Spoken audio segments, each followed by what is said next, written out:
The sages wanted to realize their god creation plan without being discovered. The safest and most convenient way would be to build within the academia itself. That's true. They were already hiding one god, so why not two? Judging from the structure here, the project is a huge undertaking. The sages really saw the god creation plan as their ultimate goal. But this place doesn't look like it could have been constructed by the academia alone. The Fatui under the Doctor sure didn't hold back. They provided a lot of technological support. Yeah, or else they wouldn't have been that generous. Is that it, though? I've always felt that this Doctor is different from the academia sages. He doesn't seem to share their sense of urgency. Instead of being interested in the end product, it's like he's enjoying the experimental process. The Fatui Harbingers are all such weirdos. So, the Doctor being weird is actually normal. So, this Fatui that they're trying to turn into a god is called the Balladeer? We had previously come into contact with his consciousness. One is the desire for a gnosis, since he was created to be the vessel. The other obsession is Paimon knows that that's why he wants... It sounds like you know the Balladeer quite well. I see. The more we know...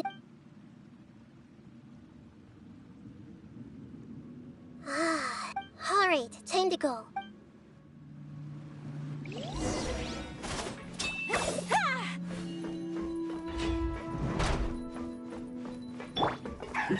Work time! Let's run with nature! Sha!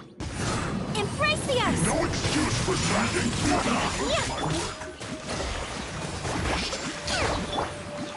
The field is lit! This isn't good.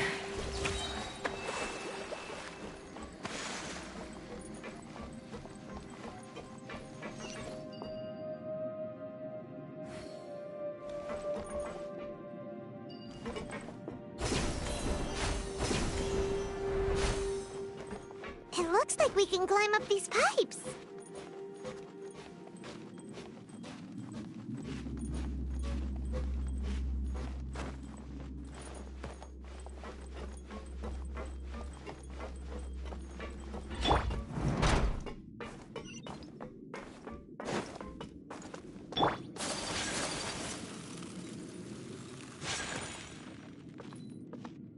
The pattern on the ground seems all messed up. Let's go around and see if there's a way to fix it.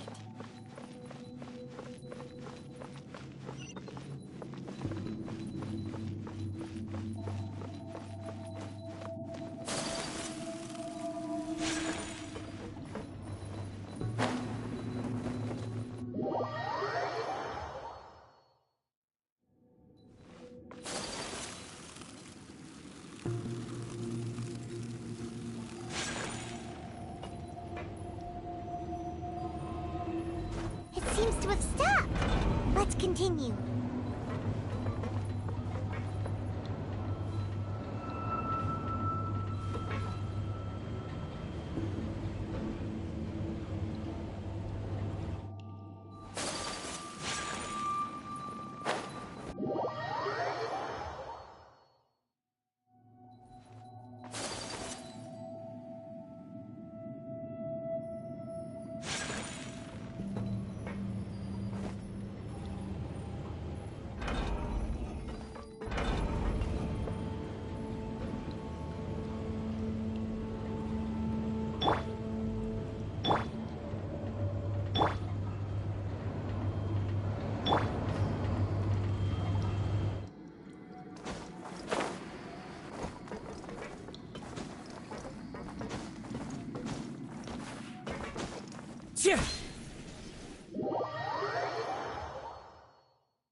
The wind knows me. My apologies. Fire hazard. Didn't count. The festival ends.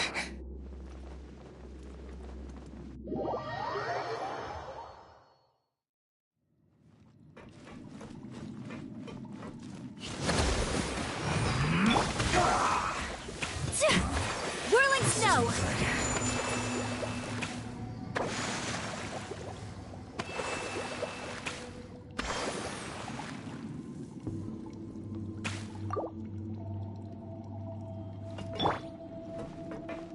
Rest and rebuild.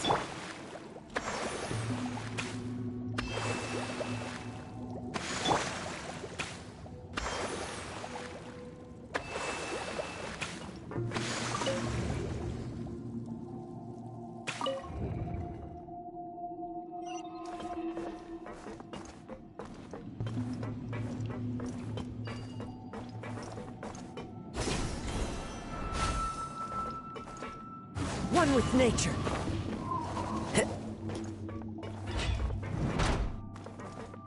You'll get frostbite. Frozen. The wind knows me. Take flight. Allow me. The fuse is lit. Cold cut platter. Freshness 2.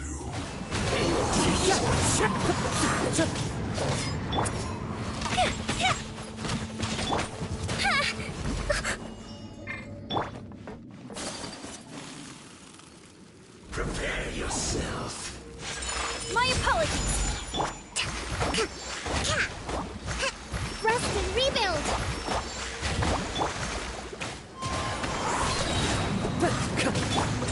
Whirling snow.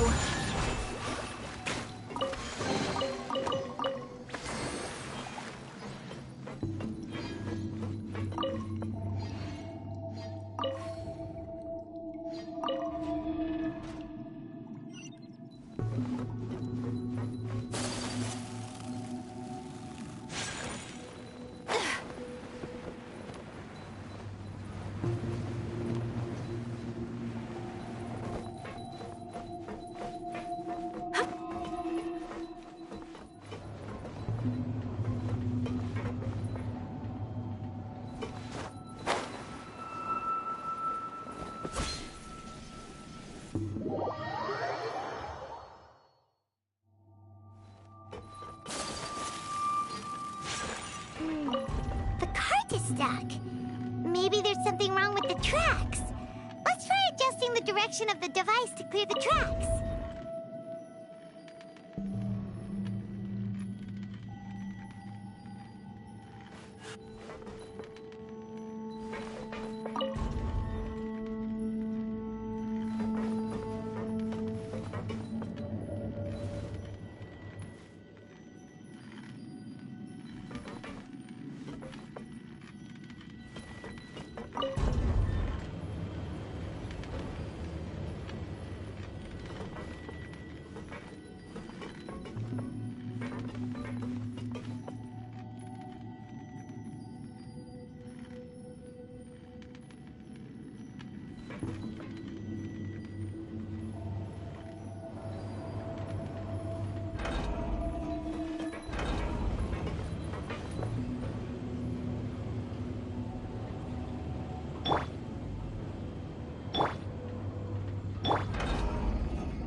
I'll put you on high. One with nature. My apologies. Allow me. Yeah.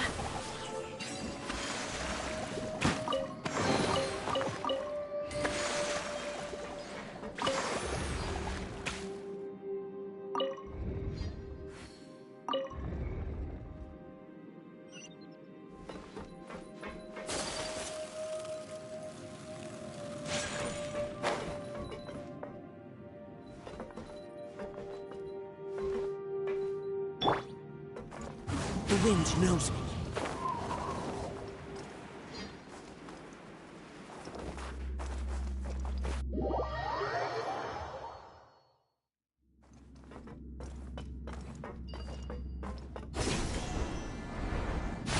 I follow the wind.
No more words. Into the wind.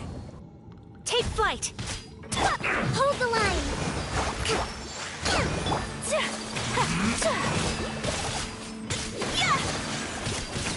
My apologies.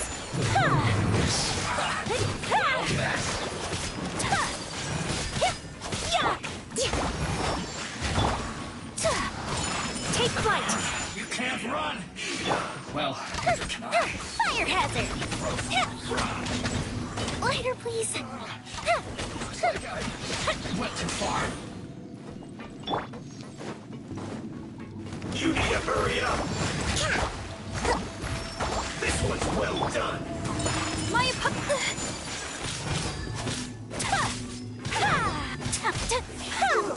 Feels clogged. One with nature. Take flight. Clouds high.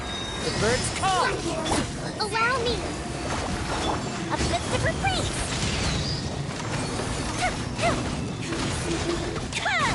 That didn't count.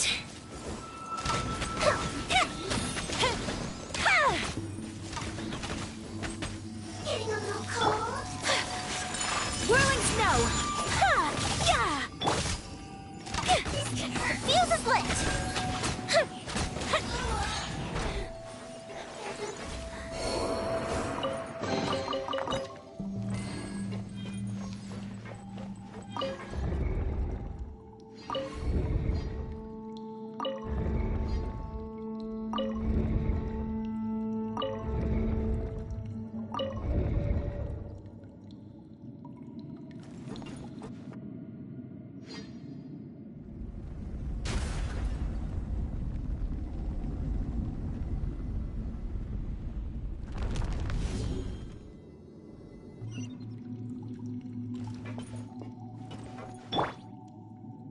Into the wind.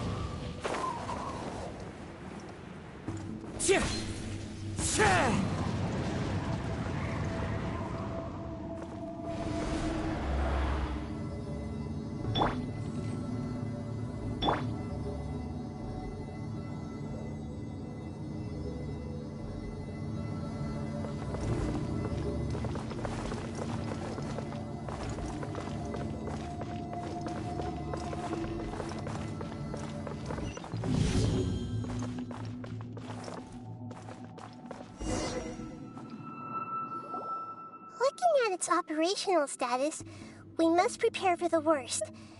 Oh no, what should we do? Are you nervous? If you really want to know...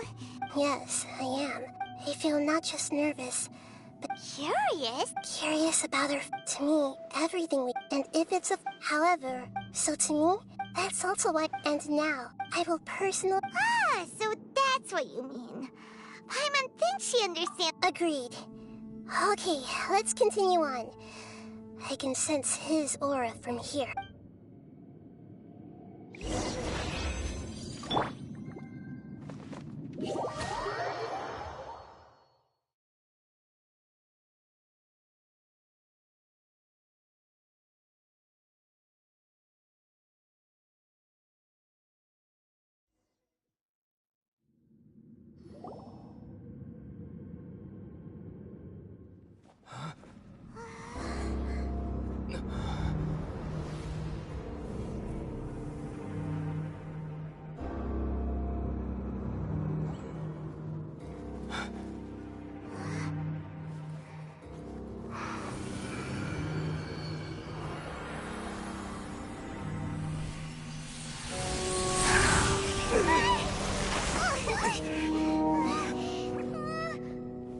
Who would have thought the world would be so eager for my birth?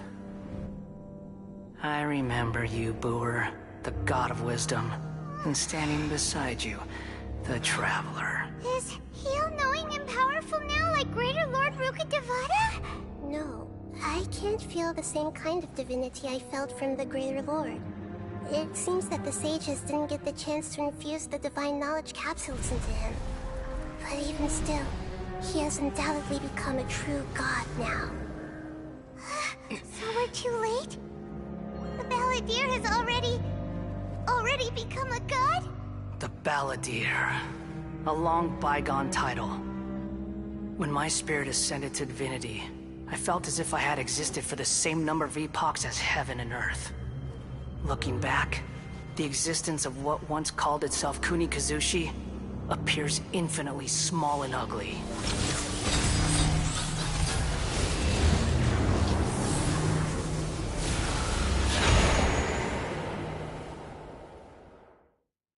This imposing aura. A body that capitalizes on the Balladeer's original construction is how much effort and from a purely technological... You sure are something.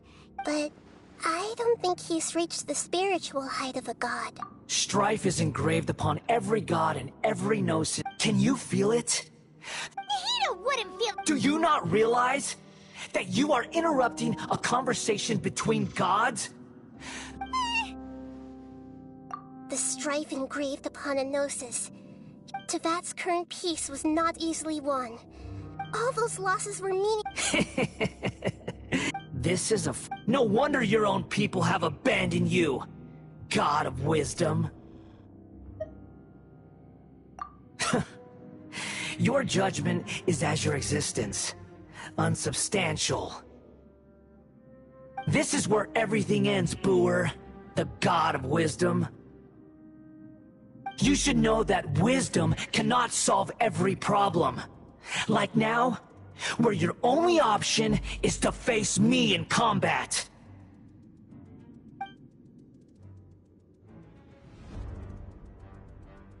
Come! Let us reenact a scene of the Archon War. Come and inaugurate my birth as a god.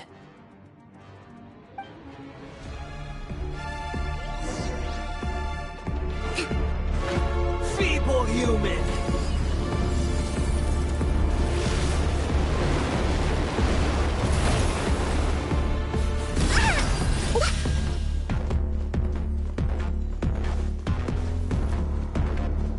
Rest and rebuild!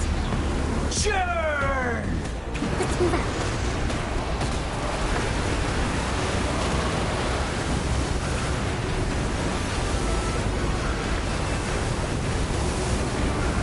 My endless cycle begins!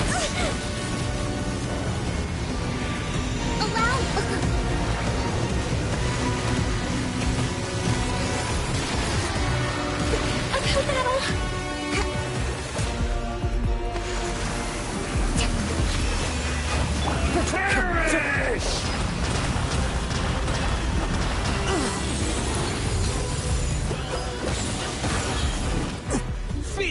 human!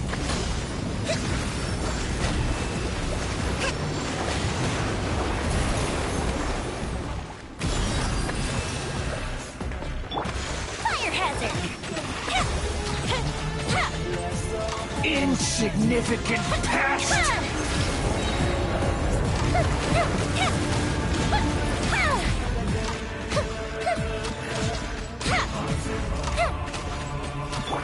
Rest and rebuild! Time for a At my command, you shall fall!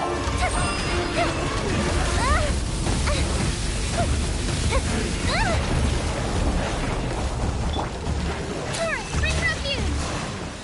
Hold the line! Churn!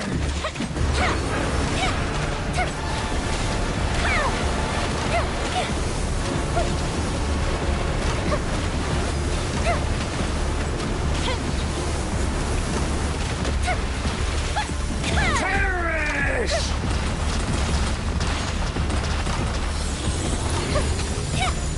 Feels as if it didn't count. Allow me. My endless cycle begins! Here come the fireworks.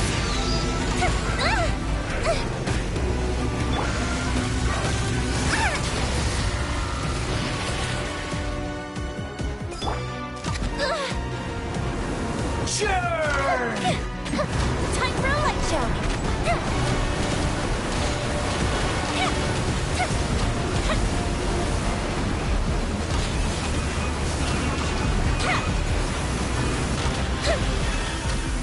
Perish!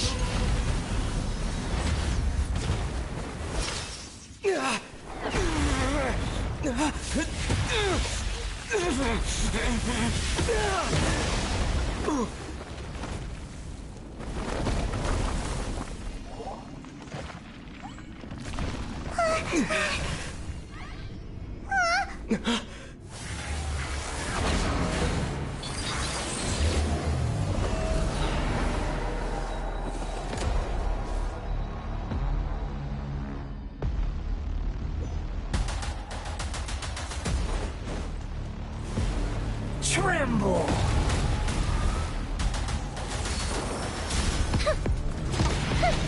Burn to oblivion!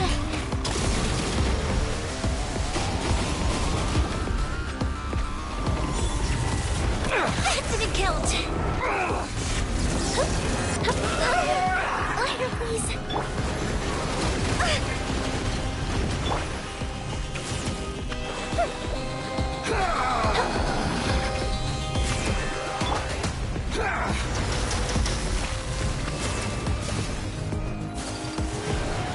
Tremble! Kamisato out. Soretsu. Kneel!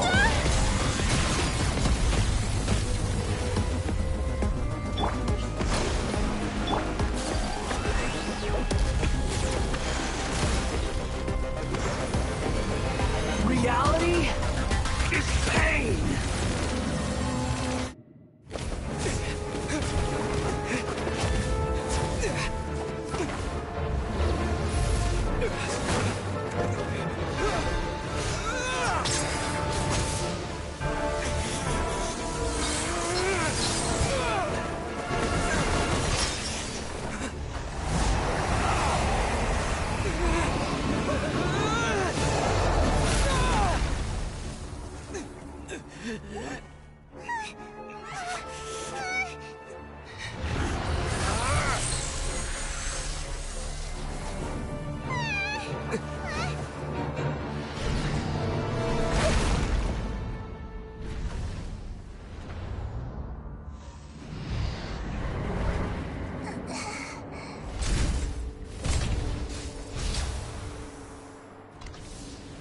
This is supposed to be a battle between gods, yet you choose to hide behind a mortal. And now, you're acting like you'd sacrifice yourself for a human. Are you having fun proving a false sense of heroism to yourself, Booer?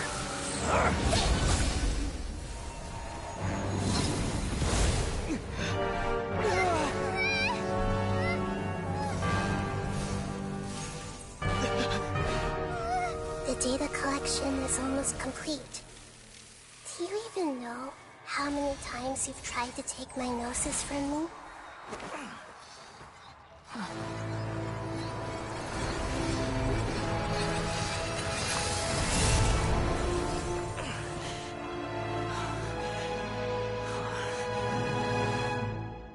We just concluded the 168th loop. Did you know that in the effort to create you, the people of Sumeru were forced to live through the exact same number of Sub-Zerus festivals and Samsara cycles? The power of dreams. When did you use it on me?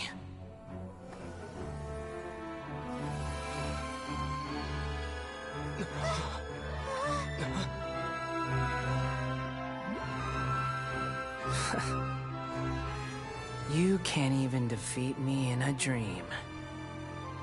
What do you hope to achieve with this little trick? Come, Traveler. Just like before. Allow me to awaken the memories in your dreams. All that battle experience! It's more than that. Compile everyone's wisdom in the name of the Archon. That is the original function of the Akasha. I've sent everything that happened just now to the people of Sumeru in the form of knowledge. I've asked them to help you find a way to defeat the false god.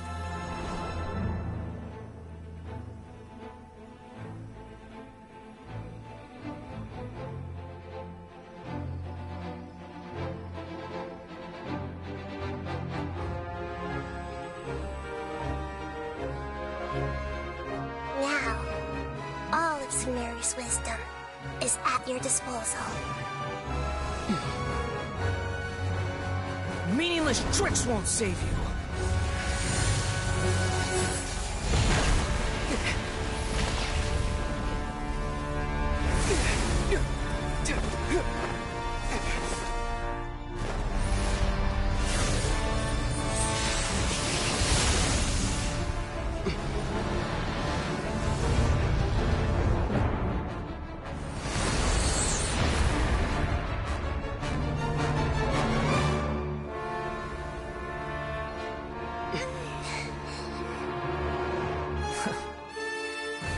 Are you done with your tricks? Can I finally take this as a real battle between gods? I'll leave this to you, the first sage of Boor.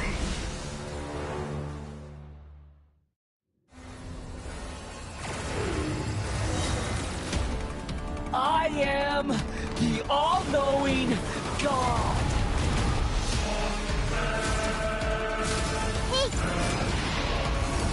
Burn to oblivion! Uplift the reprise! Kneel!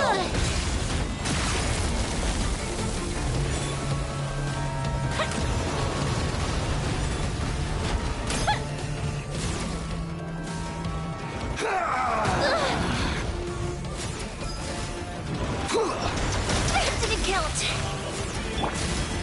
The Temple of Wisdom! Tremble! Everybody hurt! Everyone hold hands!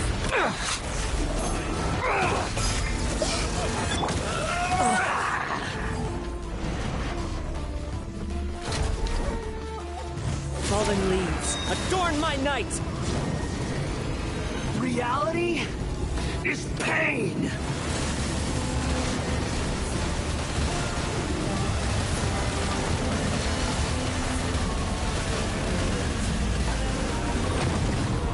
One with nature.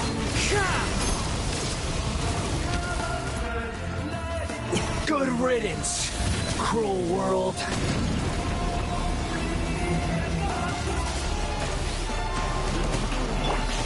Fire hazard!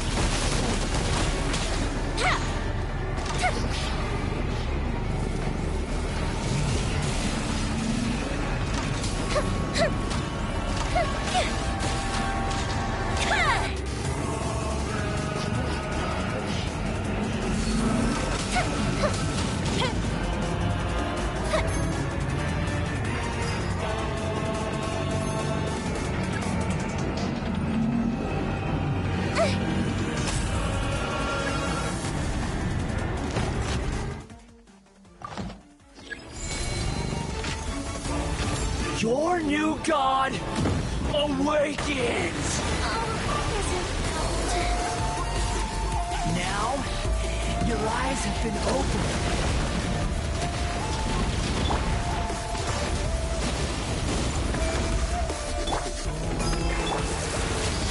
Kneel!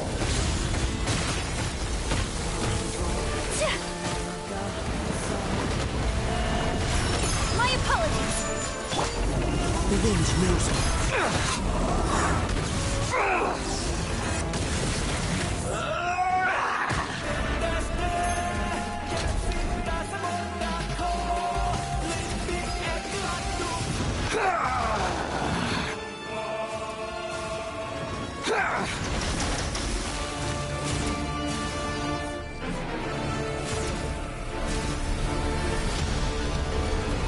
Reality is pain!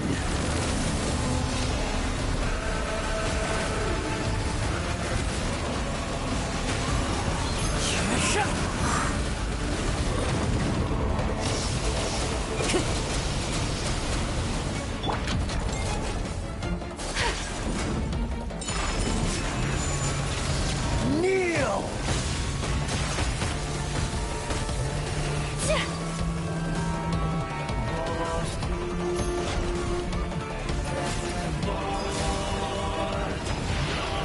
Burn to oblivion!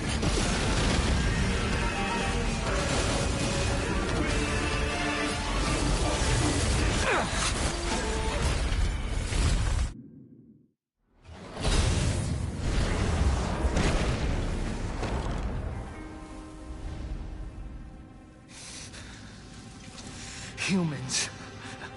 Filthy humans.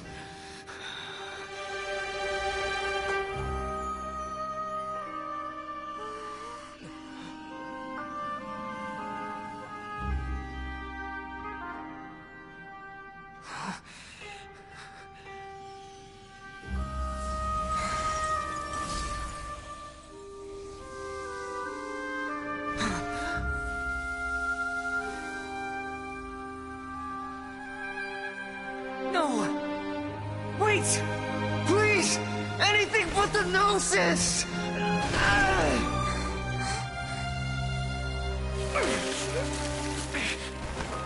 That's mine! Don't even try! I'll never go back!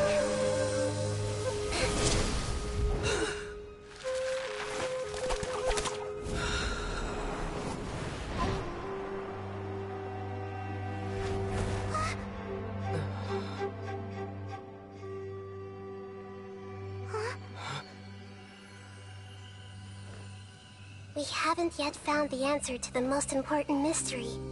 Irminsul is still waiting to be saved. With the power of another Gnosis, we may now finally understand the last memory of Greater Lord Rukkhadevata.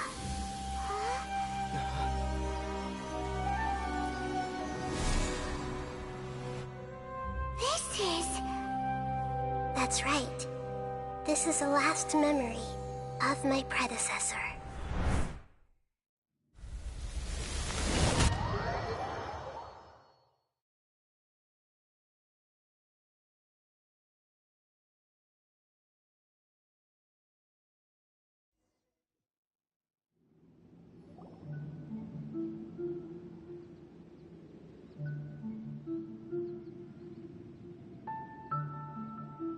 Huh.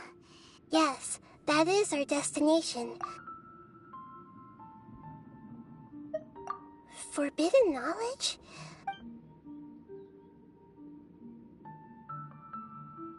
You're in forbidden knowledge then, but I'm afraid... So, Yes, she didn't completely erase the way that everyone, including me, has forgotten everything about forbidden knowledge may very well be due to her restoration. I'm just sharing her pain. Did she fight to resist the forbidden knowledge pollution in such terrible conditions? She even used her last remnant of lucid consciousness to leave a clue for us to follow.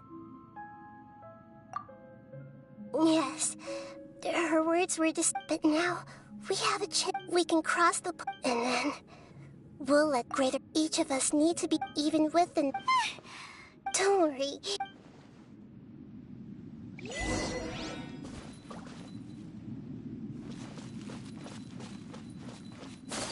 Are we in the air? And why is there a huge boat? That's the boat of consciousness, which symbolizes reason here. Wow. What are these? The monsters seem to have been affected by them.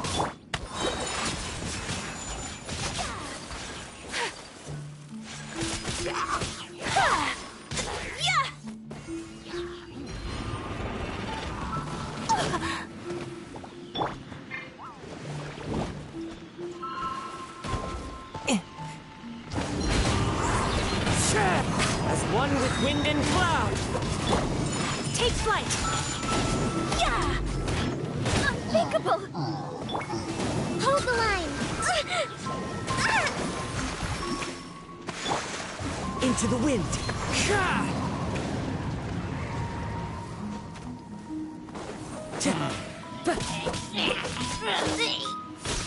One with nature. My apologies.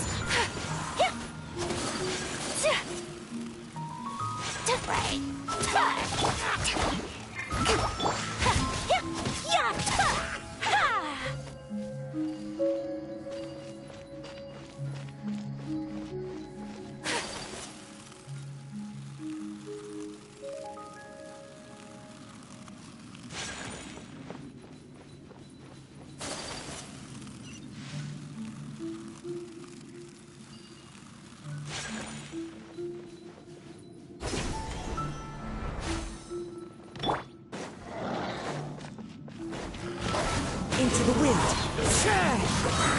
Fallen leaves, adorn my night. Take flight.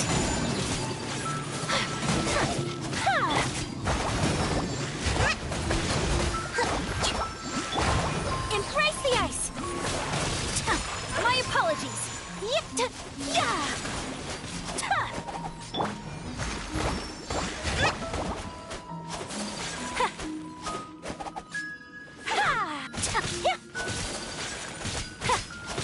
Take flight. Rest and rebuild.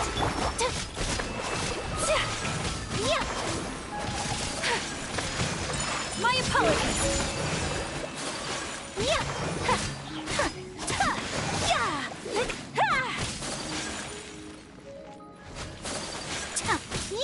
Look! 4-leaf sigils have appeared in the sky!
One with nature.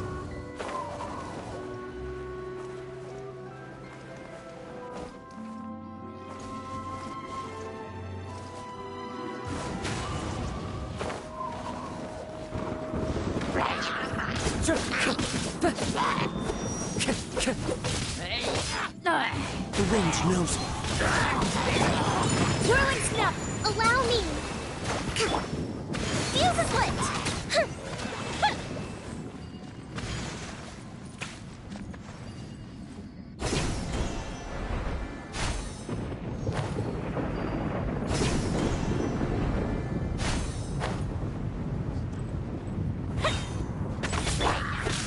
Into the wind. Take flight! As one with wind and cloud! Fire hazard!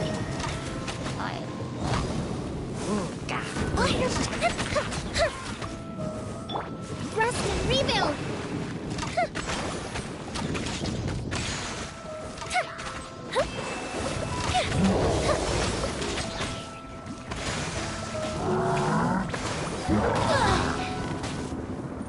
Time for a light show! The festival ends.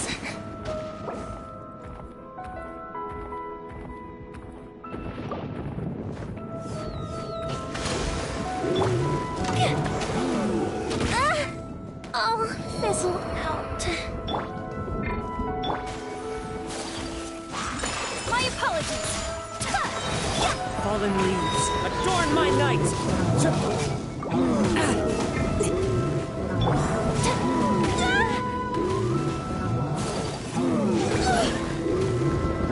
Sakura swirl! To control the boat of consciousness, we need to find the helm first.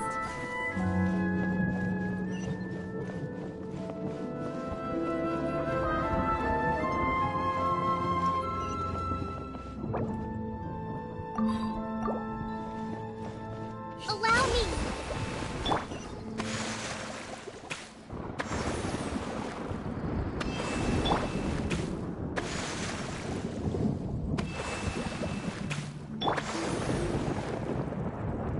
Terminus of the deep!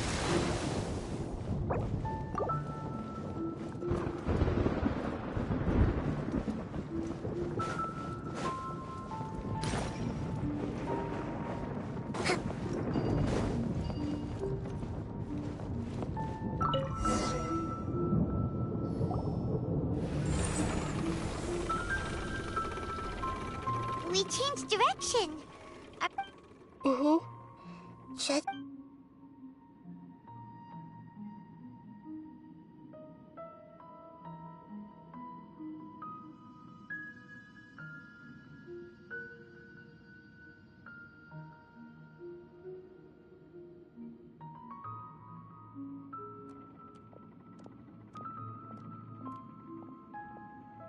We'll be arriving at our destination soon.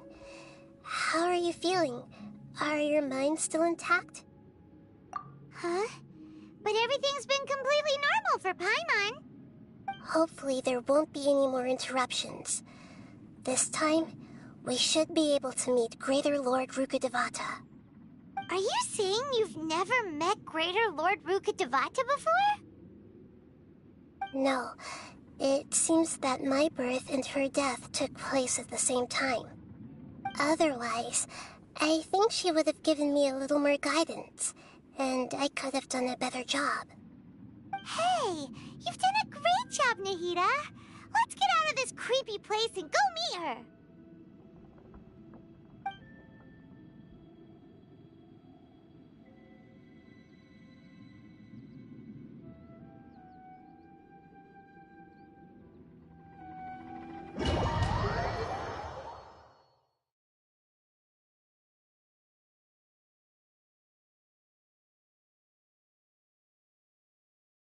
So, is this the place you were talking about? The base of Irminsul?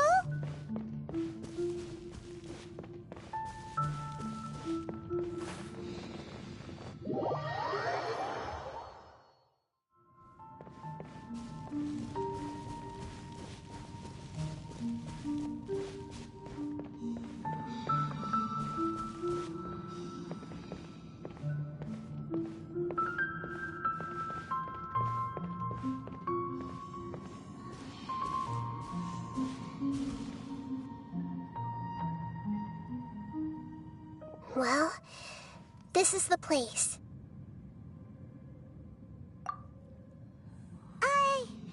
We're here to find Greater Lord Rukkhadevata, but the one standing over there is...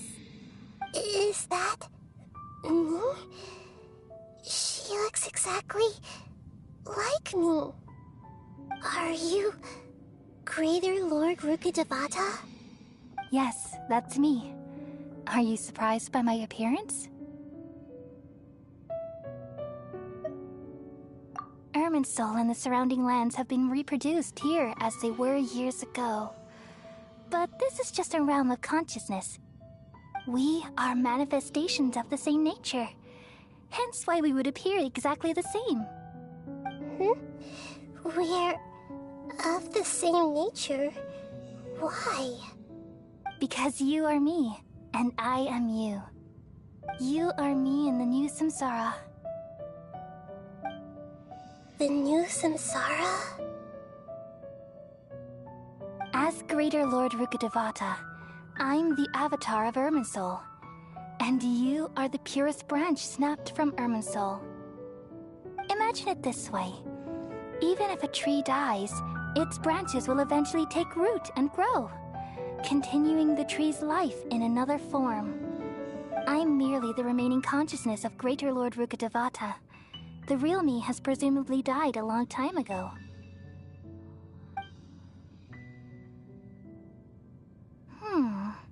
Judging from your appearance, I've probably been dead for 500 years. But you're finally here. My new self in the samsara. If this is true, then am I going to be a great Archon like you someday?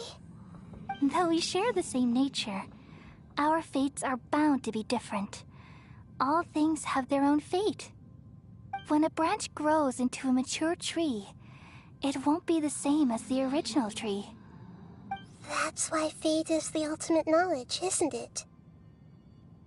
That's a great insight. Yes, very good. It's also precisely why you won't become like me. Really?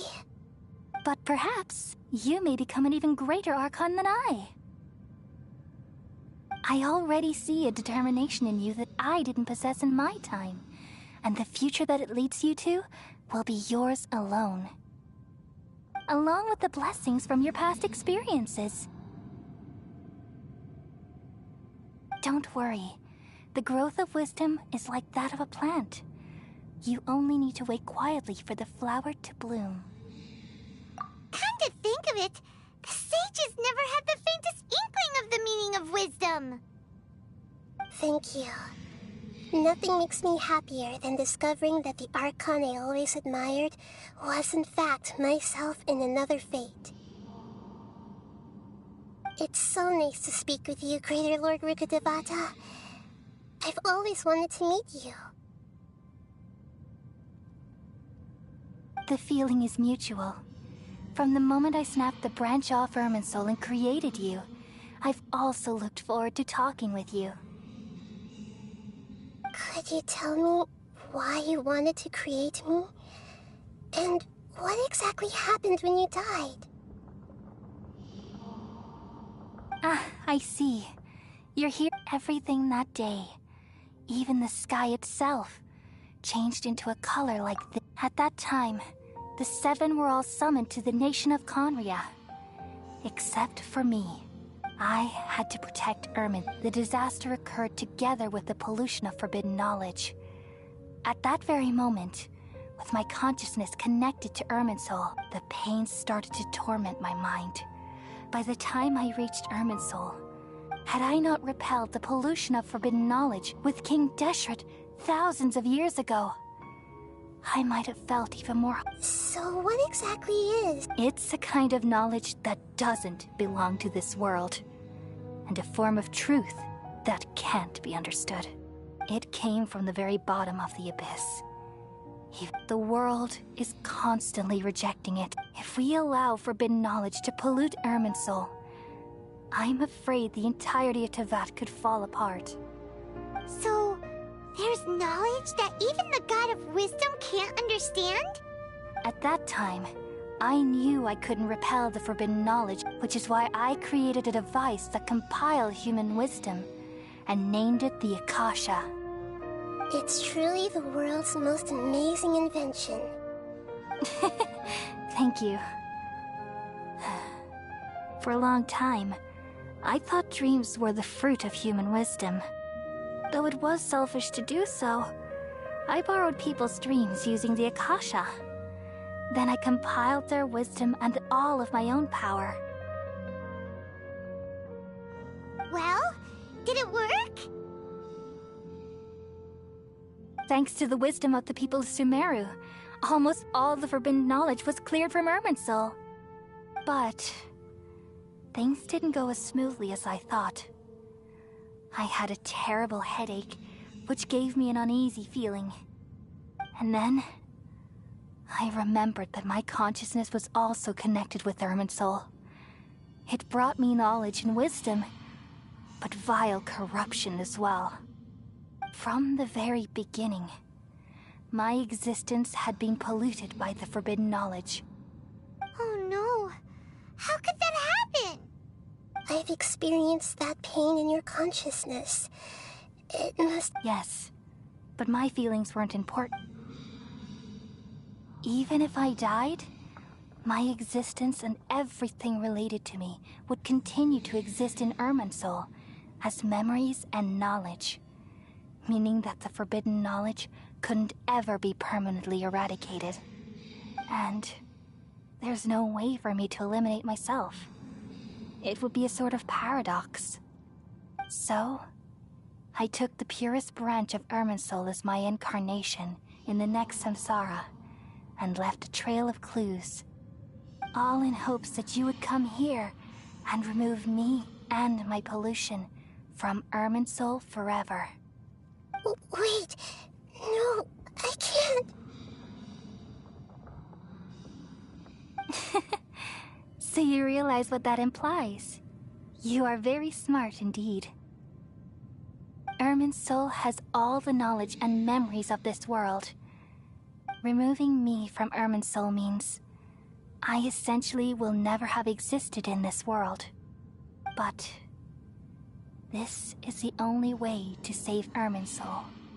People love you so much and they've missed you so... How can we just... Is there really no other way? There must be something else I can do. You're the god of wisdom, Booer. You should know that there is no other way. But this is so cruel. I don't want to forget you. No need to feel so sad, Booer. As someone who delights in wisdom, you should feel joy at finally finding the answer. These are the words in their entirety. The answer you've been seeking all along. Let the world completely forget me.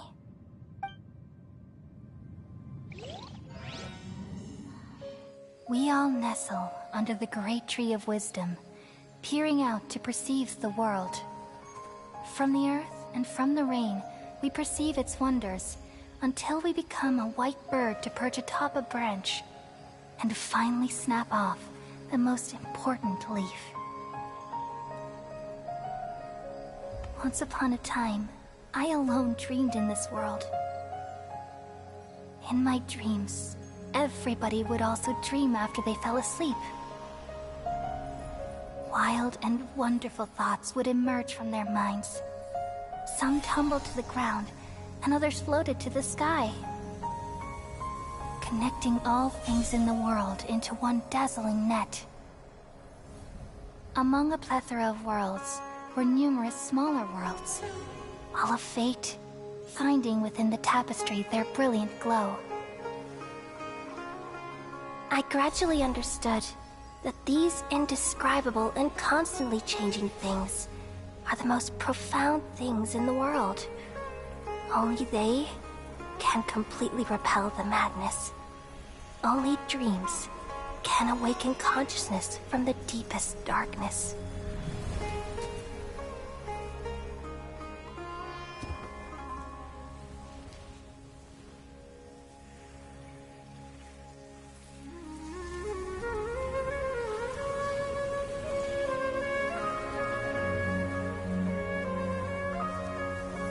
I'm the one who posed this question, yet also the one who sought a solution. Saving the world with the dreams of the people used to be my answer. And now, you've also found your own answer, and I shall return all the dreams to the people.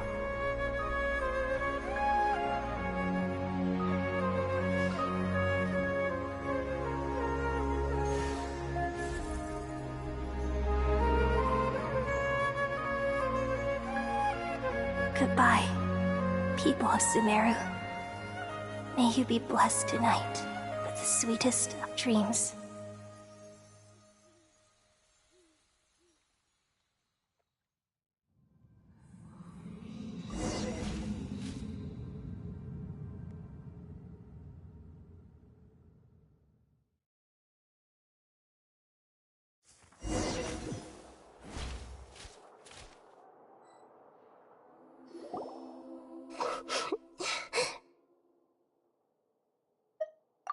I'm alright. We've just saved the world, right? So why am I crying? I don't know where this feeling inside of me is coming from. Just now, we used the power of two gnosis to successfully connect with the Ermin soul consciousness from 500 years ago.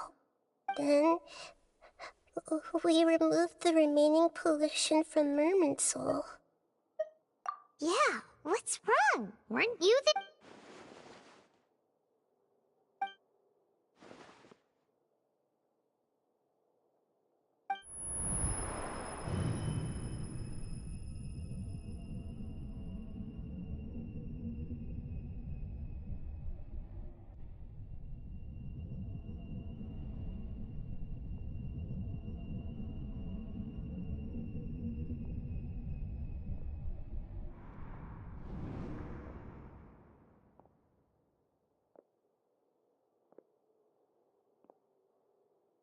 Huh? That sound... I've been waiting here far too long. But finally I have the chance to be alone with you. All the precious time I wasted has finally paid off. The doctor! What have you done? Just a type of sound wave that can quickly put defenseless people into a dream. As I expected, it doesn't have any effect on gods. This is the only thing of interest I found among the sage's research. I thought I'd take it for a little spin. Don't worry. I know you would never forgive me if I actually killed them. I'm here to negotiate with you. Naturally, I won't do anything dangerous that could potentially damage our relationship. Negotiate with me? I heard you had already left Sumeru. Why are you here again now? I left Sumeru, but I also stayed in Sumeru. Even the God of Wisdom is restricted by the habits of cognition. How disappointing. You mean there are many different versions of you in this world? An astute guess. Even the same individual will have different cognitions at different ages. A long time ago, I made a major decision in hopes of preserving all my perspectives of how I observed the world. Observation is the first step of any experiment, but observing the current world doesn't satisfy me. It lacks an important dimension, that of time. So I saved segments of all my ages and made them into independent individuals. That's all there is to it. Indulge me. How does the God of Wisdom find my method of seeking knowledge? It's an insult to the very concept of life. Life inherently has many rules and restrictions, each with its own significance and reason to exist. They can't be broken on a whim. Good. Amazing, even. Indeed, it's difficult for humans to make peace with themselves, not to mention oneself from a different period. Since you were in the academia, why wait until now to show up? You could very well have stopped us and helped that fake god. Simple. Let me ask you this. Would any staff member ever help the subject in the middle of an experiment? It was my experiment, so why should I interfere with the results? The Academia saw the plan to create a god as their ultimate goal, yet you only saw it as an ordinary experiment. You really are crazy. If the experiment succeeded, you would have had a new god on your hands. How would you have faced your own god then? Would you still take the same stance? Would you still hold the same view of yourself? I'm first and foremost a scholar. These results should be left to the judgment of the hypothetical me confronted with that outcome. But you're right. And that's exactly why I'm disappointed with the conclusion of this experiment. As an individual, you don't have any sense of belonging. Oh no, I certainly have my own. All right, that's enough conversation for today.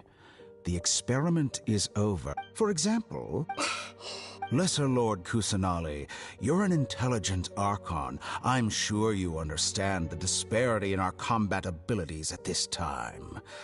Besides, you have no way to use that. Didn't you say you were here to negotiate with me? After all, I'm also a... Your hypocrisy is built on... I understand your scheme, but... What if I were to destroy the... Awaken. Do you think that's really... The heavenly principles have been silent for many years, but the Gnosis are symbols of their control over... Will the destruction of a Gnosis attract the attention of the heavenly principles? Do you dare to gamble? Gamble? How surprising. I thought you would show evidence or use rigorous reasoning to prove your point. The word gamble is the last thing I expected to hear from the God of Wisdom. But this is a clever move. You must have seen through me when I first captured your consciousness. As a scholar, I respect all possibilities. This has always been my principle and is an essential trait as an experimenter. Indeed, I can't ignore this possibility. So tell me then, what are your conditions? This foreign Gnosis will only lead to disaster if it stays in Sumeru. But this Electro-Gnosis is the prize I obtained after defeating one of your fellow Harbingers. Now, as the one who initiated this cascade of events, shouldn't you pay the corresponding price? Price? Interesting. What price would you have me pay? How about erasing all your other segments? So this is how you wish to restrict me, the most threatening opponent of the Nation of Wisdom. What you request of me is like plucking out the eyes I have placed in the dimension of time.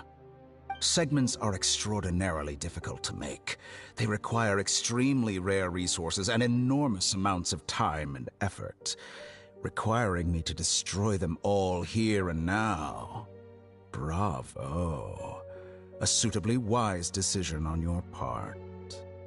Yes, how very interesting. Can I assume that you have long been wary of me? Among all the versions of me, this segment you see now is the most selfish. If it weren't me, your idea wouldn't have worked. What did you see when you were imprisoned? You were observing me, and that's how you know I've long grown tired of their doubts and endless arguments. Like you said, it's difficult to make peace with yourself. Being as smart as you are, have you managed to do that? I see. If you think all those versions of me are worth a gnosis, then deal. You sure didn't hesitate much.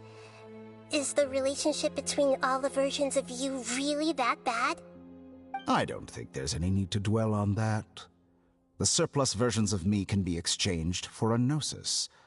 Do you think anyone can offer themselves at a higher price? Besides, with my abilities, It's only a matter of time until I find better perspectives. Perhaps it's best to say you're just temporarily ahead. But what I'd like to know is, how can you be sure that I've really erased them? I can see your remaining honesty.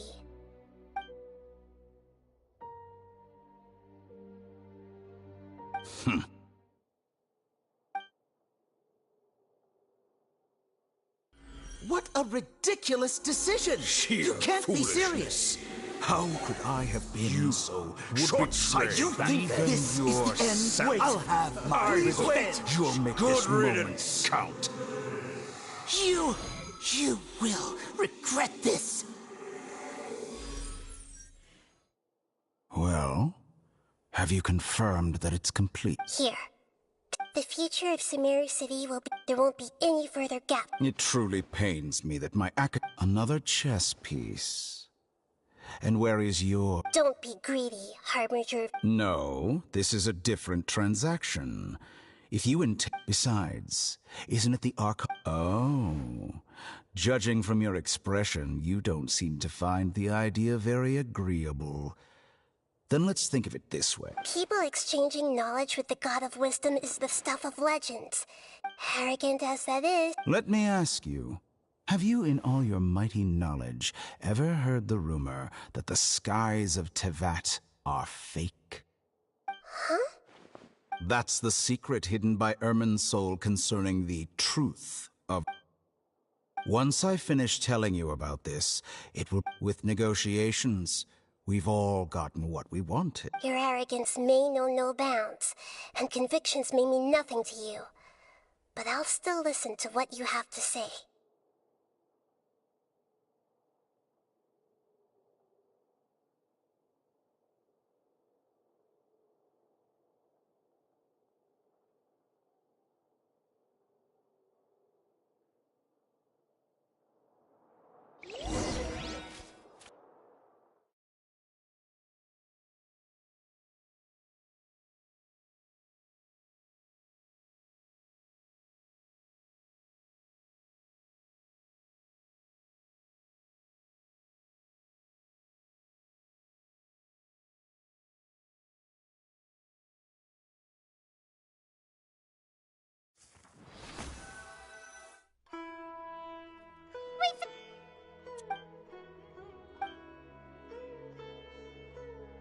Are you awake?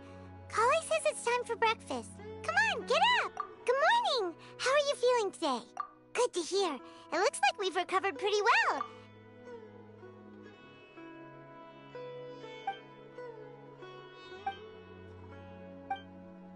Come on, Trev. Surely.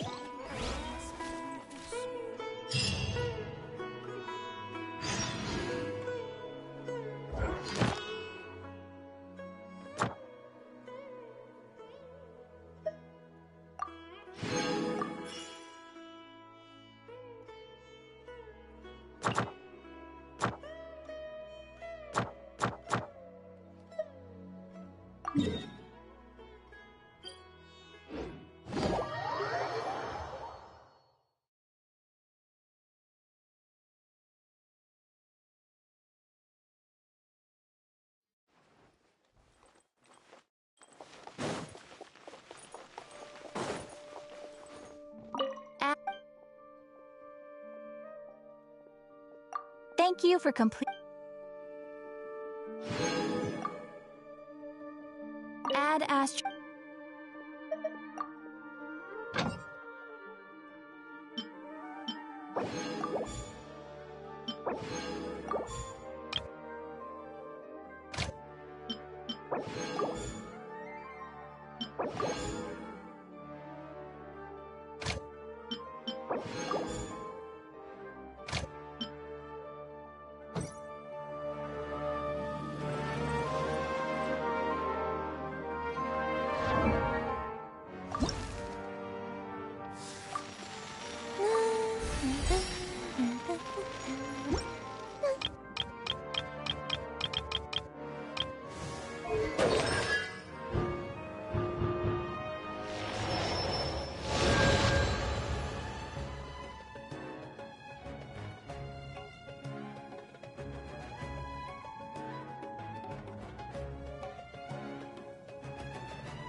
think my craftsmanship deserves a job, isn't it? higher price?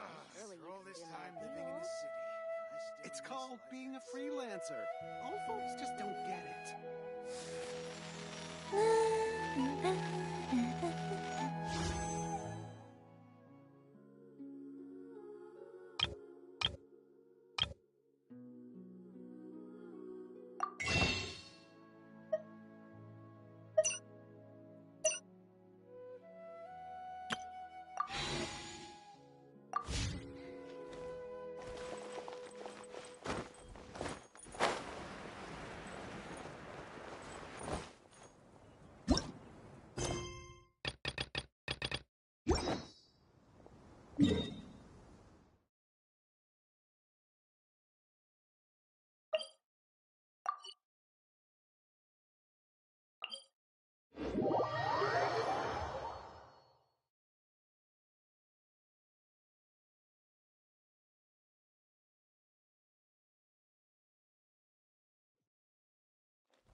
Good morning.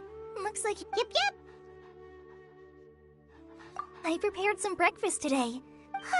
It's nice to have... Well, now that I've recovered from Aliza... And Paimon bets there... Oh, by the way, someone brought a letter for you after you went to sleep last night.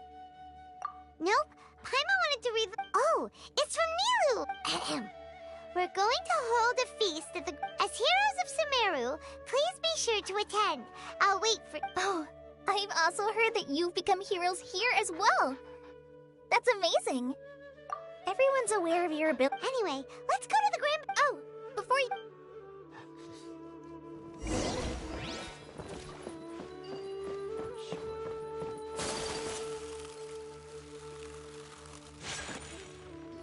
Kainari!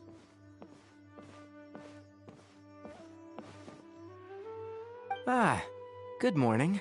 We feel much better. How about you? I'm recovering well, thanks for... But from the looks of it, you seem to be all... It's fine. I'm not that... The Elazar patients have recovered. It seems once Irminsul started getting better, Yes, but there are still... The withering is one example, though it won't spread and... By the way, we have some good news. This news is hardly new. He had already mentioned it. Huh? You mean he was already... He visited once, but he was afraid of disturbing you while you were resting.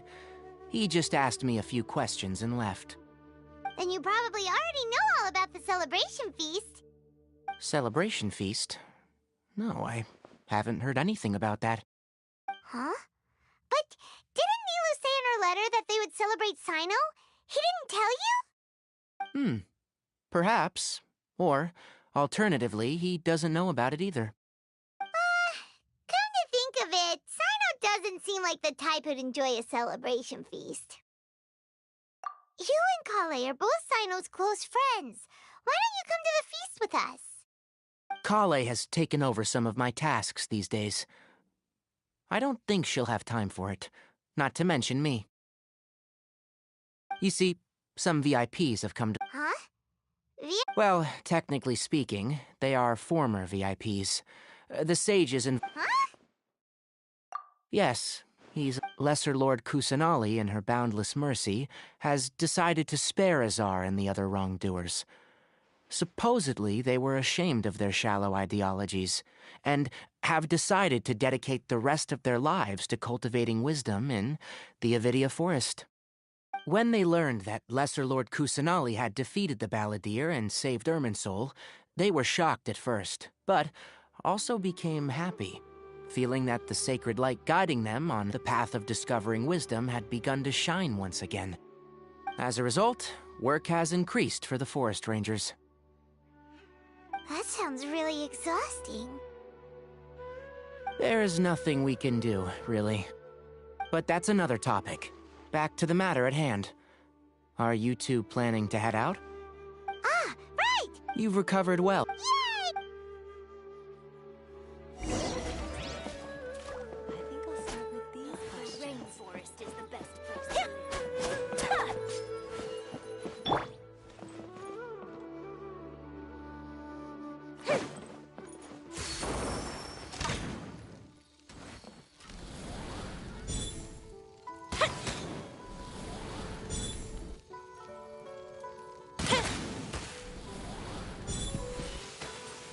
For the next interview, I think I'll start with these questions. The rainforest is the best. One with nature. Shah!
Well, there won't be any problems if the... Mr. Zubair, I finished telling things up here. Is a simple reply really that much to ask of our guests? It's affecting our... Oh, it'll be fine. Besides, it... I was thinking... Hey, Nilu! Traveler, hi, We got your letters, so here we are! You're the best. Huh? Are we the only... Yeah. I had someone deliver letters to all of our guests. But maybe everyone is still busy with other things. Look, I get it. Nilu is Sumeru's number... If you consider enjoying... Because Paimon... That's right. Nilu is an absolute Master Zubair. Nonsense. But in... Ooh, good. There's always a lot going on at the... Yeah. Traveler and Paimon, could you help if for some reason they didn't receive... Yeah, we can also check out how... As for Sino, I'm not too... As for Dunyarzad... Okay, got it. Let's go, Traveler.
haven't seen Alhaitham anywhere. Let's ask that person over...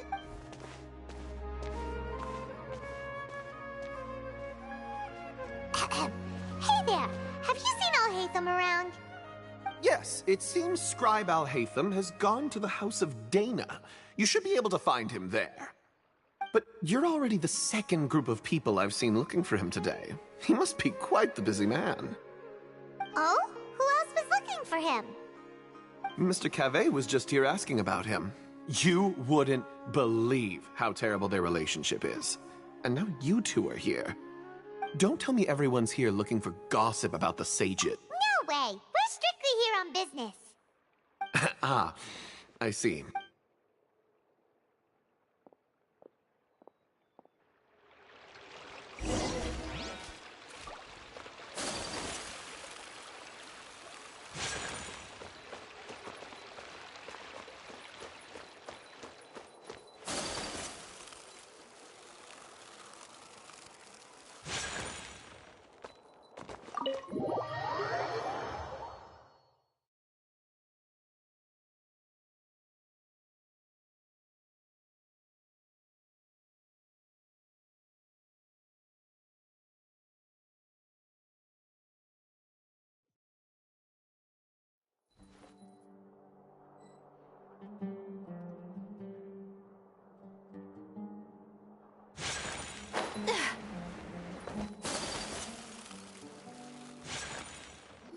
Alhaitham should be around here somewhere, right? Oh, he's over there! But it looks like... Just put down that worthless book and tell me what happened in the academia. This is not just some worthless book. Do you have... It doesn't matter. It's probably just another thing that you used your authority to get your hands on anyway. Just put it aside. Listen, I came back today only to hear that the sages have disappeared. Oh? You sound surprised. I thought you would already know the inside story. Would I be here asking you if I knew? You're the scribe, not me. So just tell me what you know already. Well, I almost became a sage. Huh? Oh, don't sound too surprised now. You're the renowned Kaveh, light of the Ksharawar. Besides, as a master builder and craftsman, chances are you'll be appointed as a sage too. Why do I feel like you don't really mean it? Huh. What makes you say that? Why would you question my heartfelt sincerity? Maybe it's because you've never said anything good about me before. Yeah, well, I share a similar sentiment, and anyone who knows you as well as I do would surely do the same. Ugh, you... See? This is why I hate discussing anything with you. Your ridiculous and arrogant attitude always gets in the way. It seems that you really can't stand my personality. Ha! What was your first clue? Well, then you might as well move out of my house. Are you threatening me? Stooping to a new low, I see. Ugh, and don't change the subject. You, a sage? What a joke. The academia might as well just close tomorrow. Are they having a fight? Forget what's going on with the academia. Haven't you been busy with your construction project? Tell me, when are you going to build yourself a mansion? Don't get me started. I get angry just thinking about it. So, what great building did our master architect work on this time? Like I need to tell you. Keep your nose out of my business. No, I think we deserve to know. Where were you when Sumeru needed you most? I was in the desert for a large project, but considering Haravatat's utter ignorance of which is true... Hold on, wait a second. What? Well, while you were out fiddling around in the desert, many people came together to save Sumeru from a crisis. Ha! And you think I'd believe that? Look, all you really need to know is that Azar and all his accomplices have all been overthrown. Huh? What nonsense are you talking about? It's no skin off my nose if you don't believe me. It's not like my Darshan was the one trying to apply for funding from the Grand Sage. Yours, though, on the other hand... You know what? I'll ask around. I'm sure someone knows what's going on here. You're dead if I find out you're lying to me.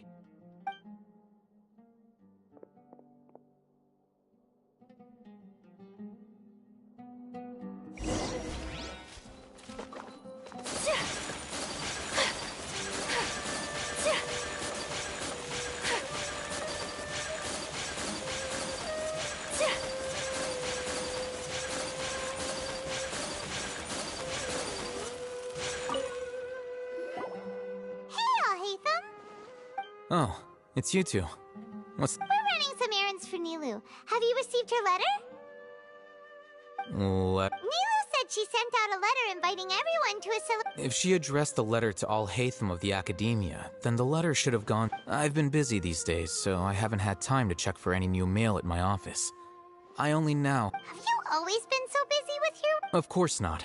Kainari told... That is already the best possible ending for the likes of them. 4 of the 6 great sages were possessed by their desire for power and attempted to create a new god. In order to pull it off, they even imprisoned the other 2 rational sages. To imagine such things could take place... Yeah, you're right. Huh.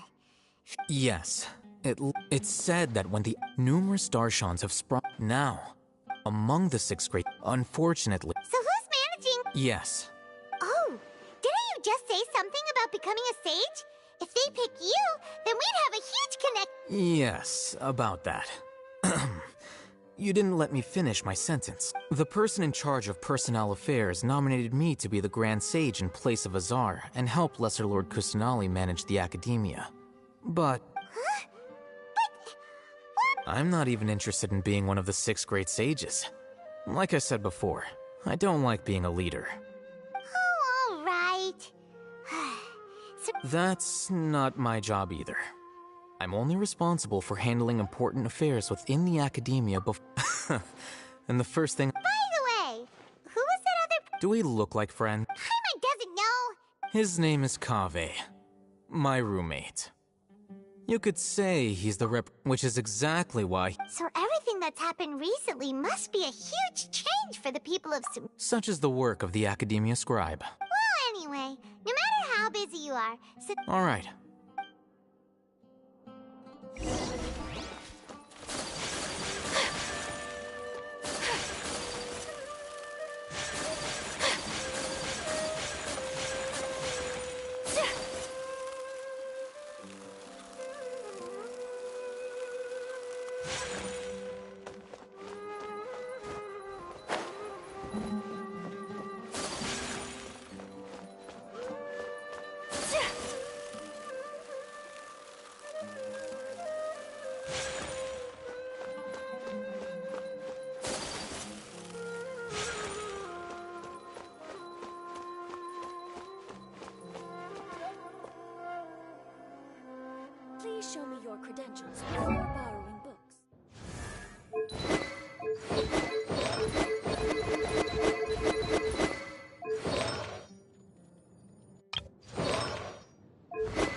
wish life could be as leisurely as a little more off.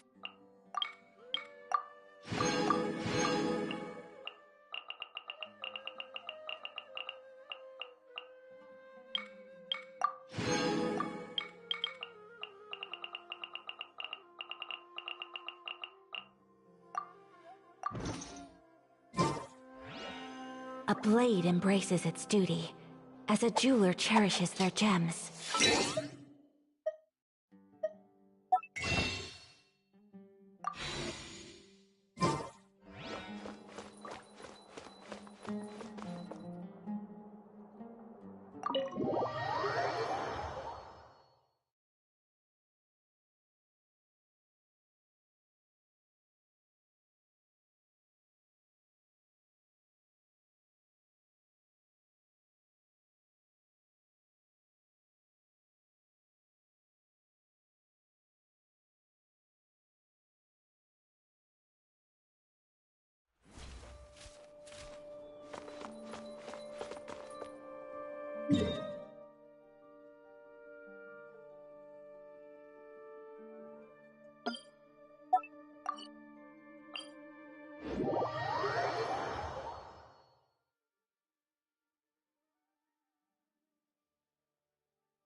This is Port Ormos. Is that Paimon I hear? Huh? Oh, it's been a while. Dunyarzad! It's been so long since we've seen you! I'm doing well. I can go as far as saying, I don't know if you've heard, but Elazar has completely disappeared, and all the patients have recovered. You kidding? Knowing them and the connections they've got, I'm sure they've heard about it. That's right. My lady is feeling better now, so I'm accompanying her for a walk. Why do you still call me that, Dia? You've already informed my father of your resignation. I guess I'm just used to calling you my lady. Old habits die hard. Resignation? You mean you're quitting? Yeah, I might start losing my edge if I keep being a bodyguard for the Homayanis. You know that my parents and I are fond of you, and that we appreciate you very much. It wouldn't be a problem if you wish to continue to be our bodyguard. I'm not a woman that's easily persuaded. You should know that by now, my lady. When I took this job, I had already decided that I'd quit as soon as you recovered. It's time for me to get back out there and chase that horizon. So what are you gonna do now if you're not gonna be a bodyguard anymore? I want to take a risky job and put my body to the test again. Huh? But we literally just finished one of the most dangerous jobs ever! Are you getting bored already? I know. If I hadn't joined in that plan with you, I wouldn't have come up with this idea. I guess I still get fired up by that feeling of going all out in a fight. It made me realize that I'm still a mercenary through and through. Life is short, and I'm happy that I got to be a part of that operation. But the whole thing also made me realize that there are still many problems in Sumeru, and as a desert dweller, I'm still not completely ready to settle down on this side of the wall. Well, I remember a friend had someone bring you a message. You mean I'll hate them? I didn't expect him to still remember that. I thought he was joking. We just came from talking with Alhaitham at the Academia. Did he tell you that he suggested that I come work at the Academia? What?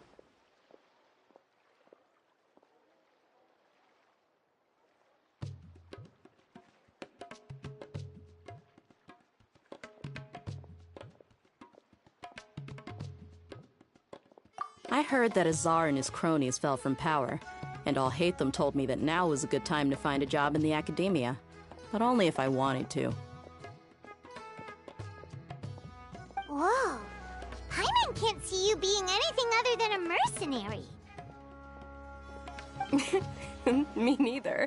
But I think Dia would look great dressed up as a scholar. Ugh, forget about it. I wouldn't last 10 seconds in there.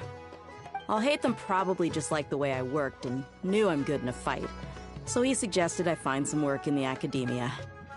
But you know, if you take him up on the offer, Sino might actually agree and let you become a Matra.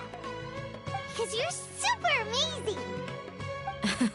The Matra have all the talent they need as long as they have Sino.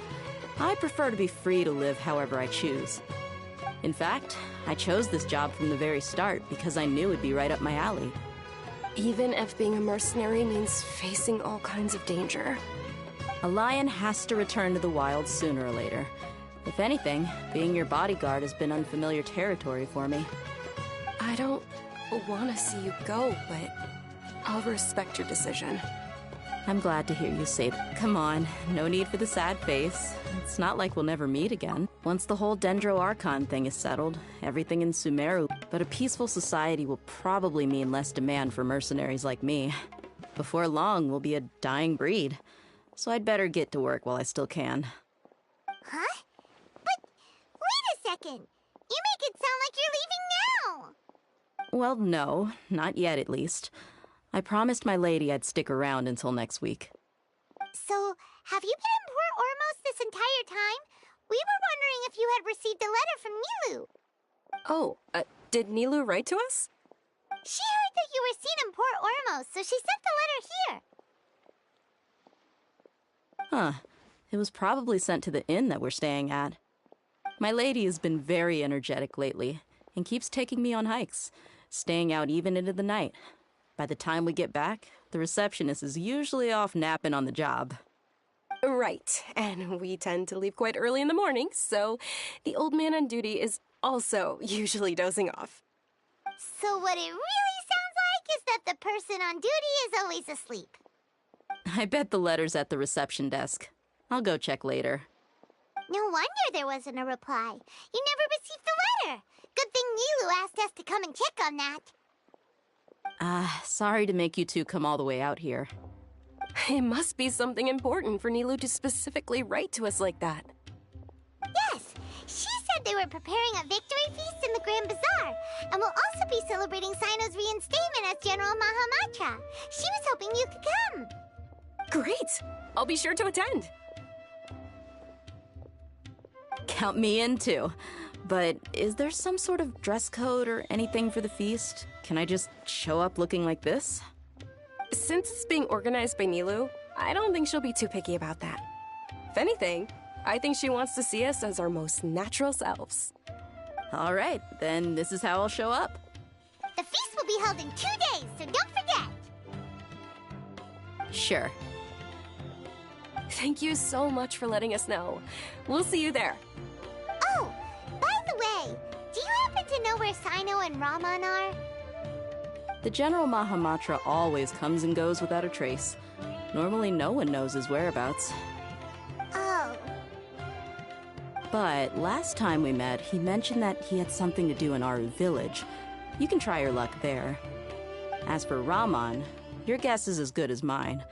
I only remember he said that he had something to discuss with Sino. You can ask Sino when you meet him.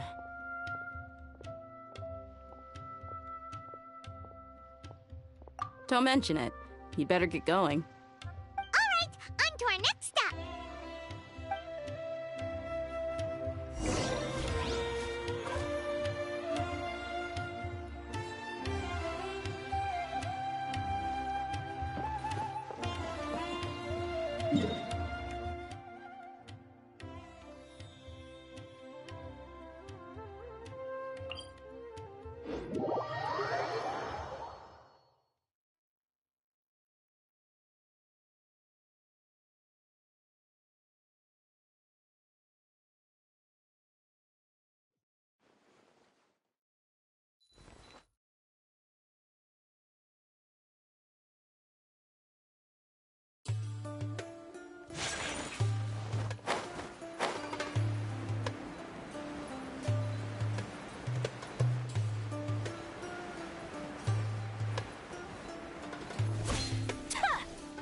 last visited Aru village.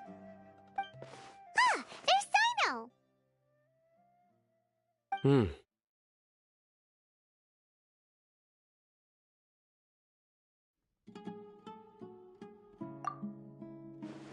What brings you here? We recovered well, and Tanari agreed to let us leave, so now we're out and about again. It seems Gandharvaville's medical treatment is still as good as ever. And Tanari is recovering well, too. That's good to hear. Yeah, you're the one who brought us to him when we lost consciousness, right? Thanks for that. You're welcome. Tainari has excellent medical skills, and Kale is quite attentive. It was the best place for you. But why are you just standing here like a dead tree? I'm meeting some people. Oh, you mean Candace?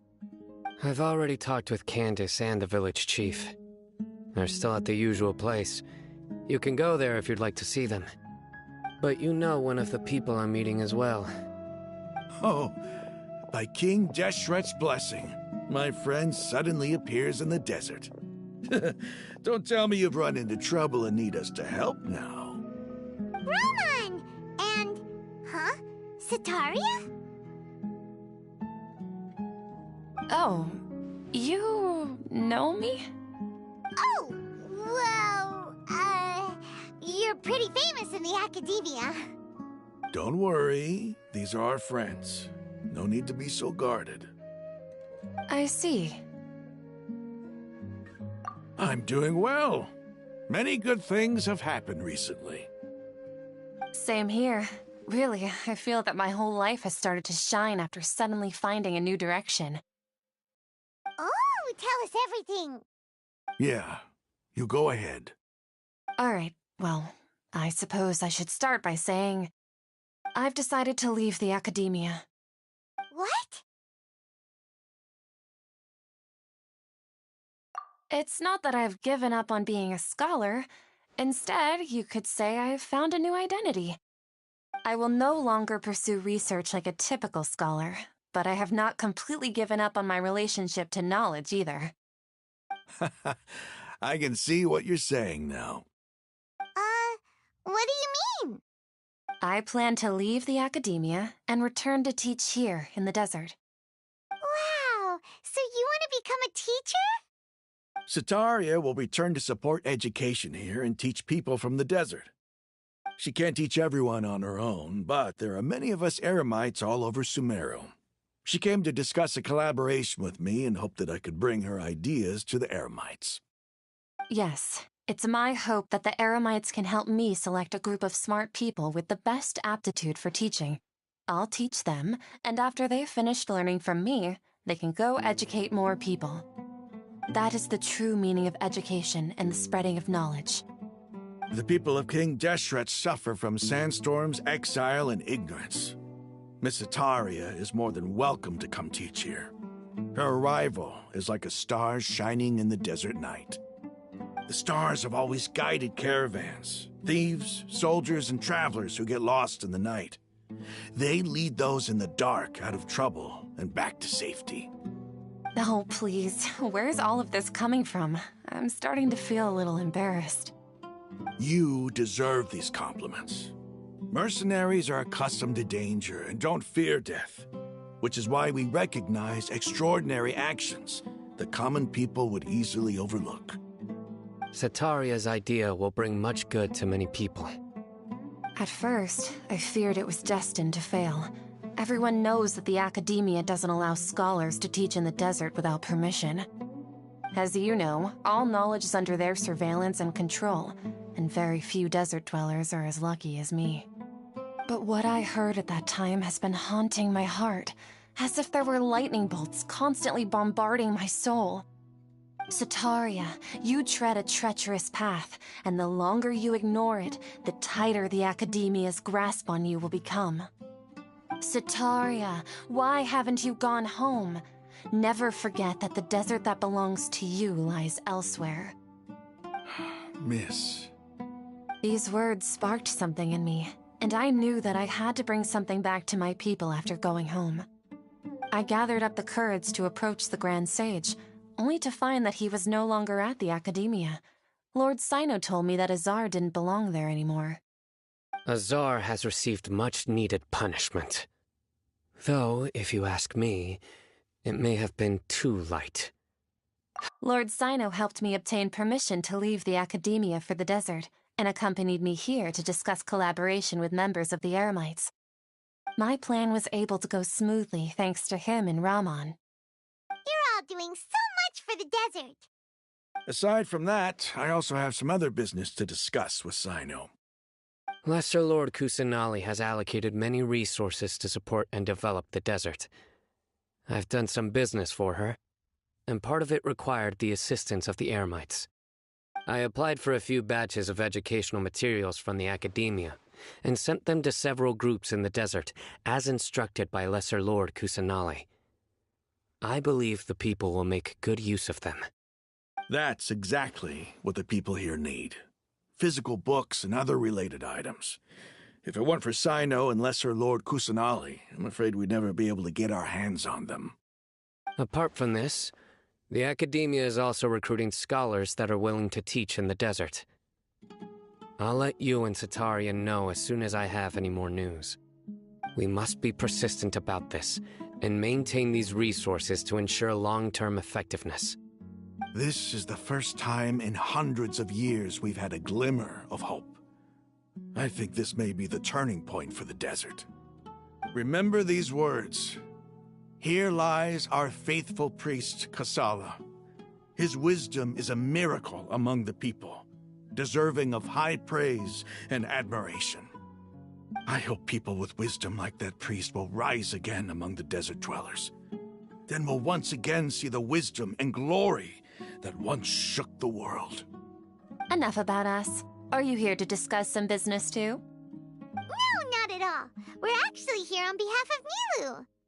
Nilu wanted to write to everyone, but she wasn't sure where the letters should be sent, so she asked us to come find everyone personally. A celebration feast will be held in 2 days at the Grand Bazaar. She hopes that all of you will be able to attend.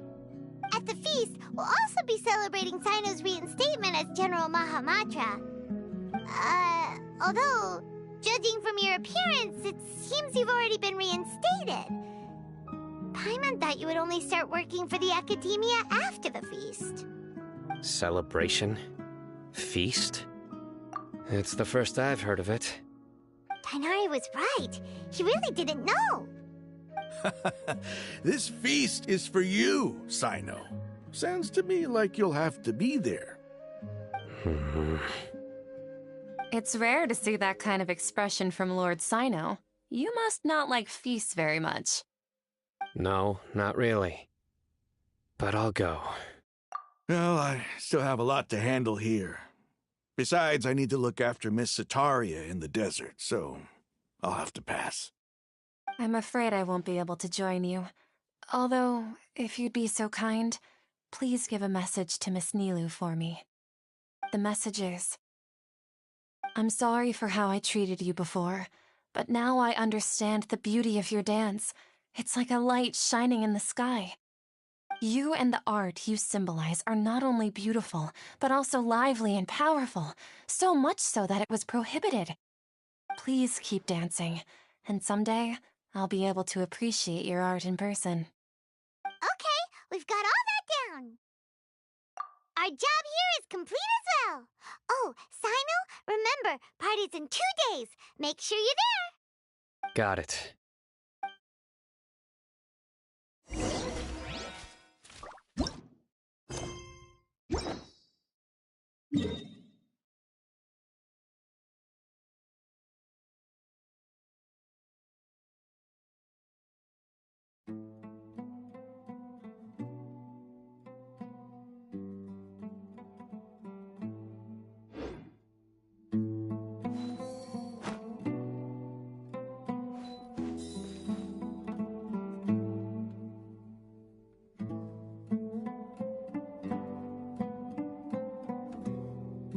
Unauthorized personnel are prohibited from entering.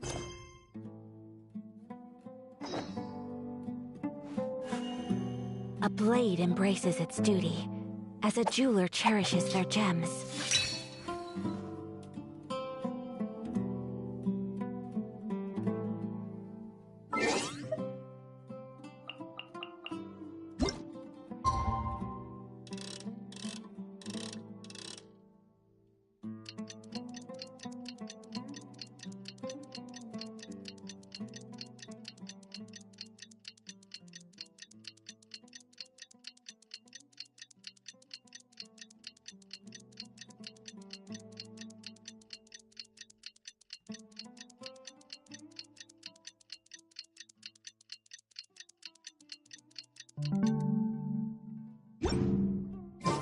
Today's the big day! Let's...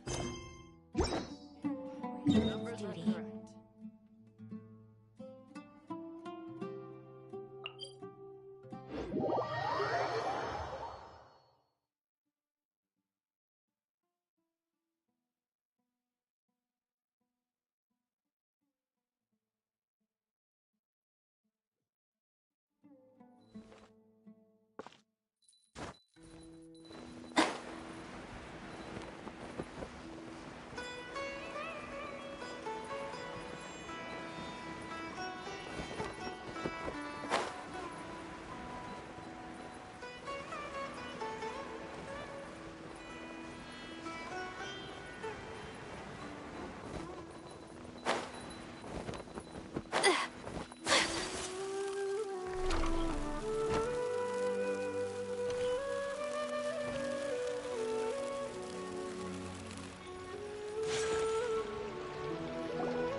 Everybody's already here! Looks like we're the last ones to arrive. You're here. Ah, there you are. Well, look who finally decided to show up. You look like you came here immediately after finishing up some work. I'm very happy to see you here. But we're not late, are we? It's just that everyone else arrived ahead of time. I propose that the last one who arrived be put in charge of today's speeches. Nah, there won't be any speeches today. Oh, really? Well, even better. Come join us over here. Let's share some great food and drinks, and chat about all sorts of fun things. Everything looks quite good. Wow! Paimon can't wait! Traveler, just look at all the delicious food here!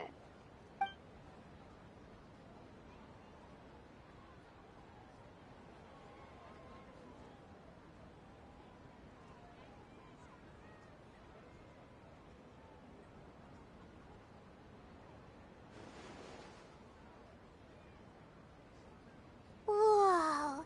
It's so delicious! Oh, this grilled meat tastes amazing! The food was specially prepared for you by everyone in the Grand Bazaar. And we have gifts that were sent by the residents of Sumeru City when they heard we were holding a feast. Everyone that came said that you saved Sumeru, and wanted me to thank you all on their behalf. Ah, feels kinda nice to be seen as a hero. I could get used to this. Being a bodyguard is also a hero's job. You've always been amazing, Dia. My lady sure has a way with words. Thanks. I'm glad to hear it. And I'm happy to meet everyone that participated in the great plan. Don't mention it. Come to think of it, we've really done something impressive together. It's unbelievable. We owe it to our abilities. And luck.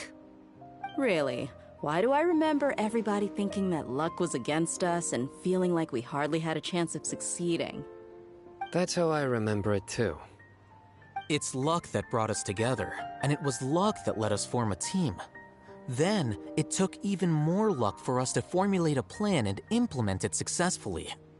Moreover, judging from the results, everything worked out well. Yeah, everyone gave it their all when it mattered most. It was almost like a performance. We took the stage and put on our best show. Everyone played their part, and thanks to everyone's efforts, the performance was a great success. So, would you say we're good actors too? It's such a blessing that Lesser Lord Kusanali was able to return to power at the Academia. Yes, even after being abandoned and neglected so many times, she's finally returned. Uh-huh. Lesser Lord Kusanali once used all her power in a great disaster, which resulted in her losing all her wisdom and memories of the past. The Academia basically abandoned her because of it. This should be something everybody should remember. Huh? You look surprised. I didn't say anything wrong, did I? No, everything you said is correct. That's good. Something wrong? Yeah, what's with that face? You knew all of this already. Even if those two giants of the Academia, those sages really have some nerve.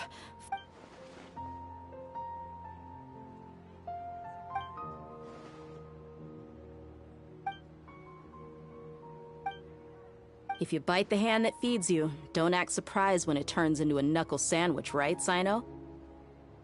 Perhaps I shouldn't say this, but their treatment of Lesser Lord Kusanali calls for a more severe punishment. You could simply tell Lesser Lord Kusanali that you wish to have Azar and his accomplices severely punished. I respect our deity's decision, and won't interfere in any way. While we're on this topic, why didn't you accept the Academia's invitation to become the Grand Sage? Are you trying to say that I'm fit to be a sage? Not at all. But every person handling the selection process has said that you are the most suitable candidate to lead the Academia right now. Why? Because he dethroned Azar from power? Could you try to put it another way? This is a good thing, yet you're making it sound like I overthrew Azar for my own personal gain. But seriously, though, I always wondered if you had some personal motives behind it. I did have my own motive, but it had nothing to do with being a sage. If the rules of our nation were suddenly cast by the wayside, then it wouldn't be long until chaos ensued. I had no intention of letting their dreams disrupt my life. By that, you mean your life working as the Academia's scribe? Precisely. Wait, is that all? So, that's the only reason why you joined us and came up with all those plans? It's reason enough. You've certainly got quite the personality. You flatter me. All right then. How about you? You've already resumed work as the General Mahamatra, right?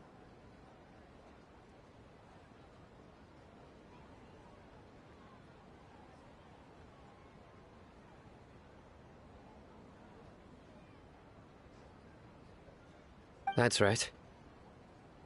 Will you be happy with that life? It's not about being happy. There are merely a lot of things that I must do. Even so, keep your spirits up and try to be happy, okay?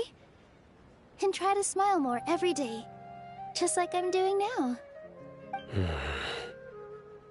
Thank you. I'll keep that in mind.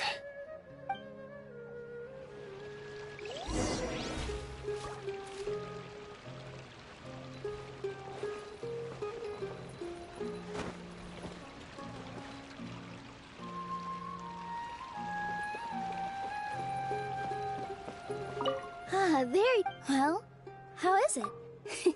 It's the first time. You see, make sure you live it up tonight. I'm honored to have her think of... I can't explain...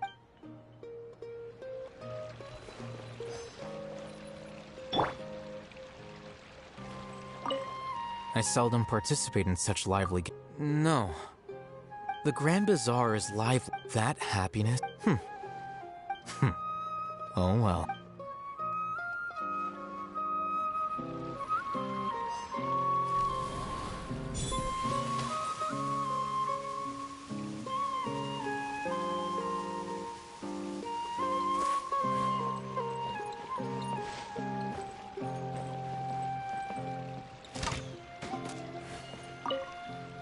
My lady, the grilled meat over there is delicious. Have you tried it?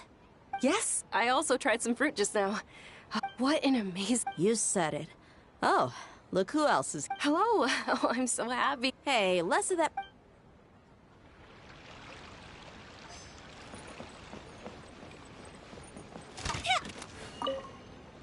The atmosphere here is good. I don't often have a lot to handle these days. Hey,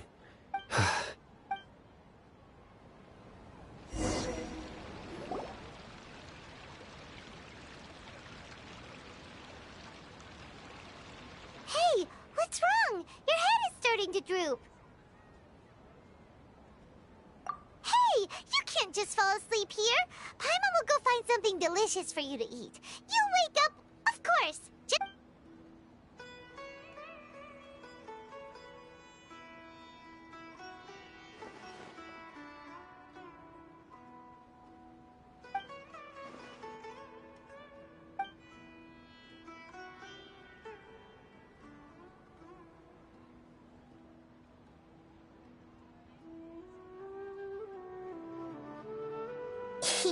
It's me.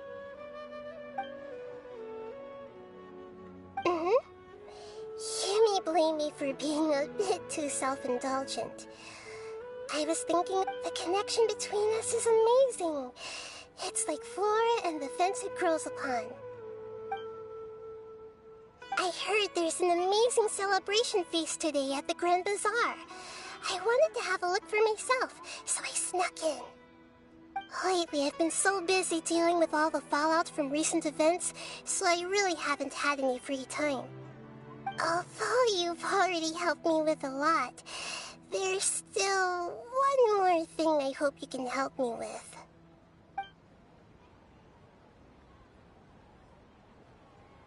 Please say thank you to everyone for me.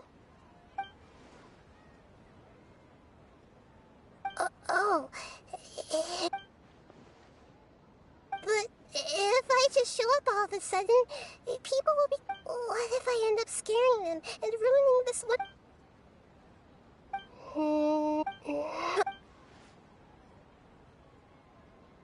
Yes, I have.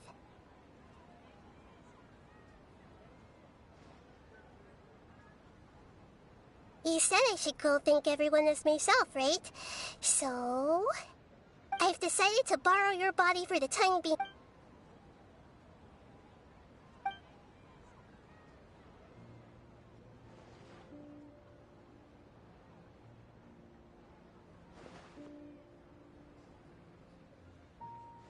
Everyone! Are you awake now? Paimon was just... It's me. Huh? That voice. Hold up. What's going on? I didn't expect to have a conversation with the consciousness of Lesser Lord Kusanali in the Grand Bazaar. Interesting. Is this all— No, of course not. Are you... Oh, Nilu. You know who I am? Yes. I already know every one of you. Nilu, Alhaitham, Sino, Dia, Paimon, and Dunyarzad. Lesser Lord Kusanali?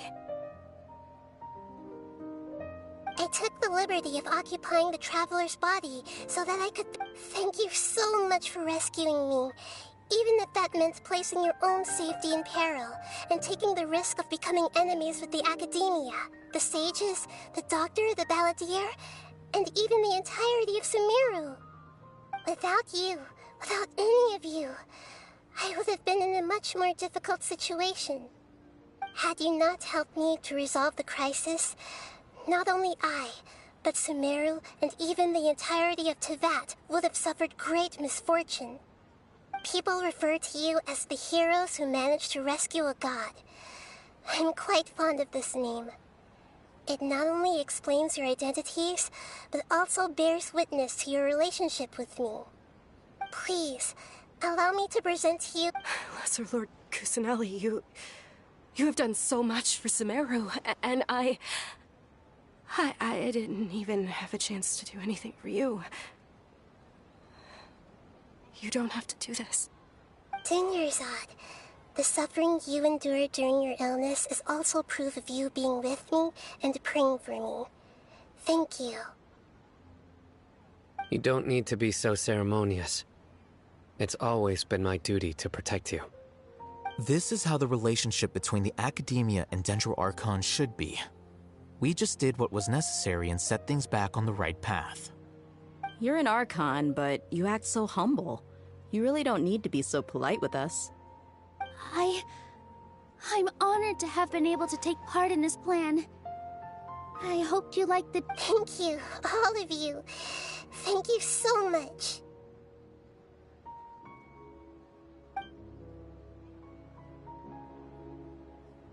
Yeah.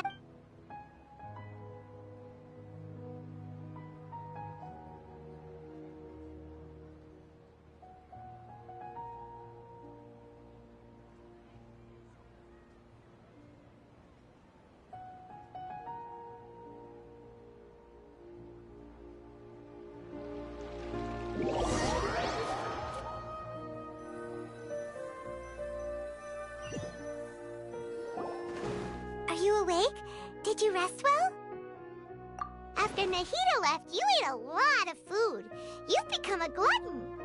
That just means you still have a lot to learn from Master Paimon, the Sage of Glutton. All right, since you're awake now, should we go and have a She should be in the academia right about now. If you have any questions, now's your chance to ask.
Time to go.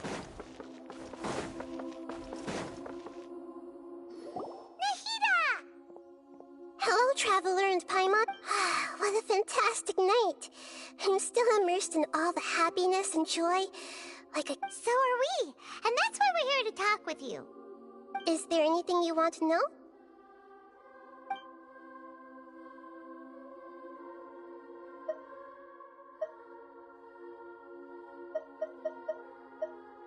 Is that where you're headed next? Fontaine, the Nation of Justice? As far as I know. Does their Archon personally judge? No, there's a Chief Justice in Fontaine. Generally speaking, the Hydra Archon, Focalor, won't preside over individual trials. However, even then, Focalor will still make herself present at just about every trial. It seems that she just likes to immerse her as Archon. She still reserves the right. Anyway, let's just say she's got, a very unique personality.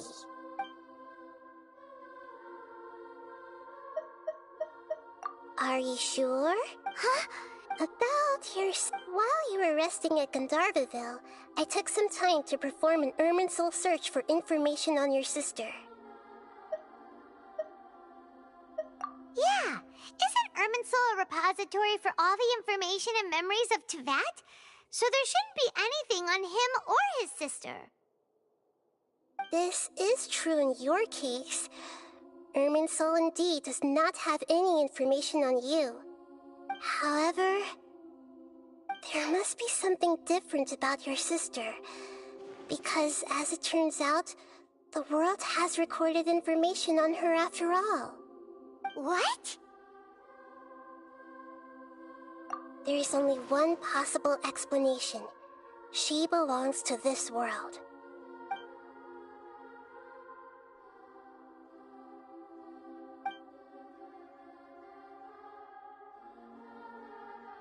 But nothing about this makes any sense! Wasn't this your first trip to Teyvat?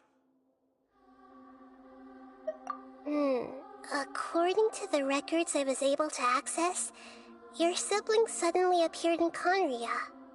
After the Conria disaster, she began her journey through this, but just as her journey was about to reach its conclusion, What do you mean, Fuzzy? All I know for sure is that somebody, for reasons and whoever it is, But even that wouldn't explain how she somehow comes from this world. Something else I noticed was that according to these records, the Fatui have not classified your sibling as one of the Descenders. What's a Descender? Look, I'm sure you must be curious. A very important part of the intel was about this world's Descenders. External beings, ones that Traveler, you are Tevat's 4th Descender. Huh? So the Fatui count 3 other Descenders before the Traveler, and his sister isn't even one of them? That's right.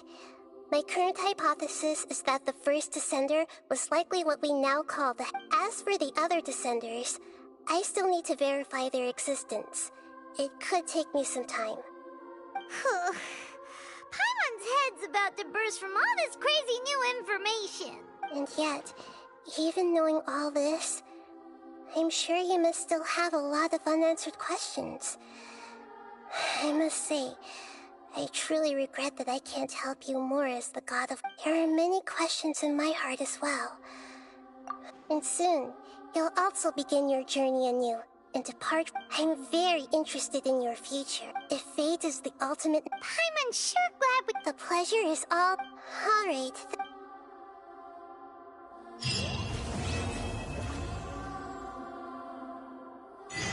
You must have a whole bunch of questions.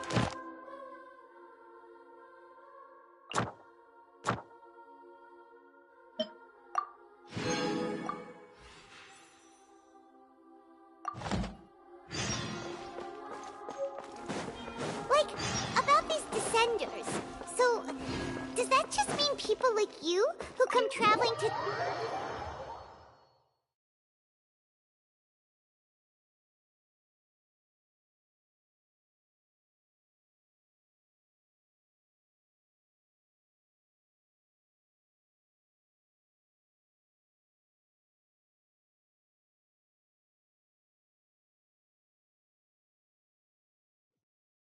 And as for your sister...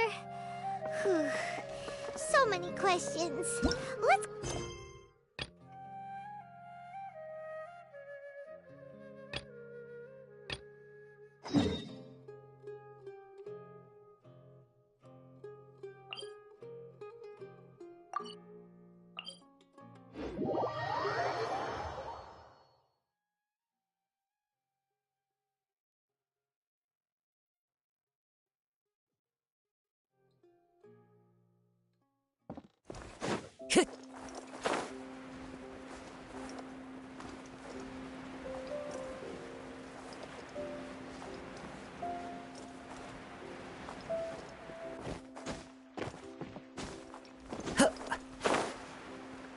Yeah.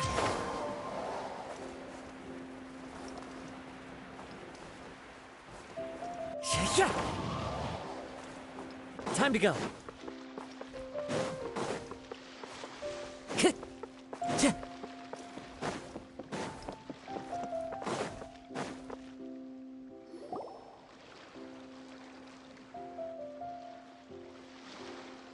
Huh? Wait, you're that blonde traveler who's on a journey to all corners of Tevat, right? Who's asking? Do you need something from us? You bet I do. I was worried I wouldn't be able to find you. I have a letter for you, you see. It's from another Outlander. He was a crafty fellow, let me tell you. Took advantage of a loophole in our mailing system by opting for guaranteed delivery, then filling in the most obscure mailing address I've ever seen. Well, we are always on the road, so yeah, it's pretty tough to get mail to us unless we happen to go to the post office on a whim. So, what He just wrote, next to a small, white-haired talking fairy. What? So the address is Paimon? Yeah, exactly, right? And if I failed to deliver the letter, I'd have been bound by regulation. Really, he got me good. I count myself very lucky that I ran into you here. Of course, here it is. All yours. Come on! Paimon wants to have a look, too!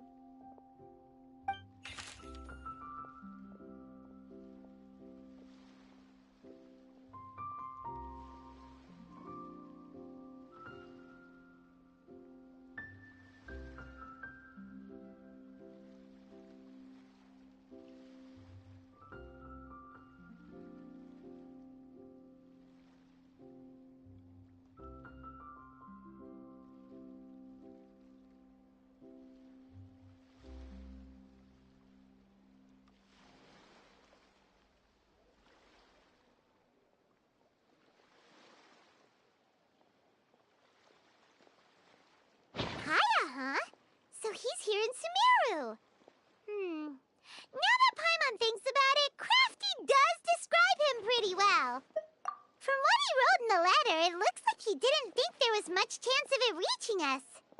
Or maybe he's just being sneaky. Do you think he's making this sound like a miracle of fate so that we'd have to go meet up with him? Yeah, you're right. It's always nice to see old friends. The letter says that he hangs out at Jafar Tavern every afternoon.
There are leaves around, and I...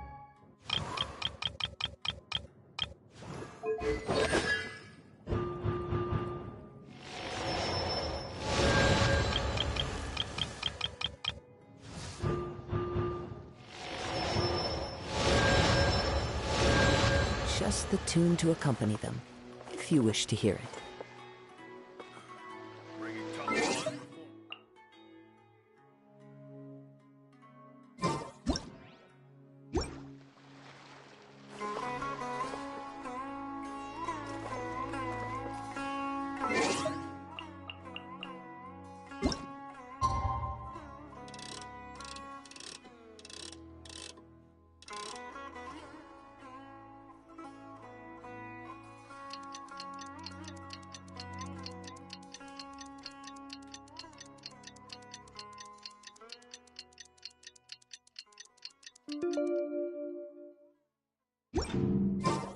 Kaya should be at Jafar Tavern right now. Let's go see him.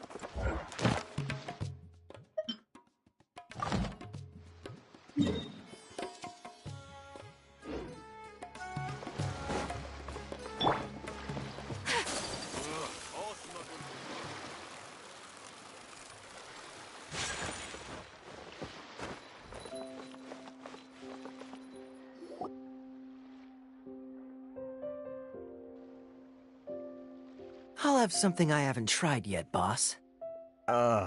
Sorry, sir. I'm afraid you've already tried every type of liquor we serve. Oh? Well then, just the bill, please. It's just as well. Kaya, you're really here! Paimon half thought you... Hey, Paimon, traveler. Looks like the gods smile upon me after all. And come now, I wouldn't joke about wanting to see my good friends. Wait a second. You must be here on official business, right? What do you think you're doing spending every afternoon drinking at the tavern? You itching for a lecture from Jean? Not at all. The acting Grand Master positively terrifies me. Why would I ever do anything that might displease her? The truth is, I'm in Sumeru to learn about the alcohol industry here. So despite how it might look, I'm actually at Jafar Tavern for strict... Sumeru spices are famous the world over, and it's long been rumored that this fine establishment was where a certain very popular spiced cocktail was invented. That's why the Knights sent me, their foremost expert in alcoholic beverages, to come and see if it is as good as the rumors say. And how did that go? So far, so good. I'm already in talks with some spice merchants in Port Ormos about some potential collaboration. Yeah, that does sound like a great business opportunity. Guess Don Winery and Master D-Luke are gonna make a tidy sum from this one too, huh? Well, let's not get ahead of ourselves. Whether this lucrative opportunity gets passed along to Don Winery or not depends on how nice I'm feeling. Hey! Using your job to settle personal grievances isn't very knightly, Captain! Oh? What makes you say that? Very sharp of you. I wouldn't say I'm familiar, though. I just came here on the sly once, when I was very young. And? Do continue. Do I have to? When I said we could talk about the old times, digging up my past wasn't exactly what I had in mind. Well, all right, since you're so interested. Like I said, I was very young then. Don Winery had only just taken me in. I overheard my adoptive father talk about sending a team of merchants to Sumeru during a business meeting. I'm sure you'll agree that everyone's curious about their roots on some level. And my roots?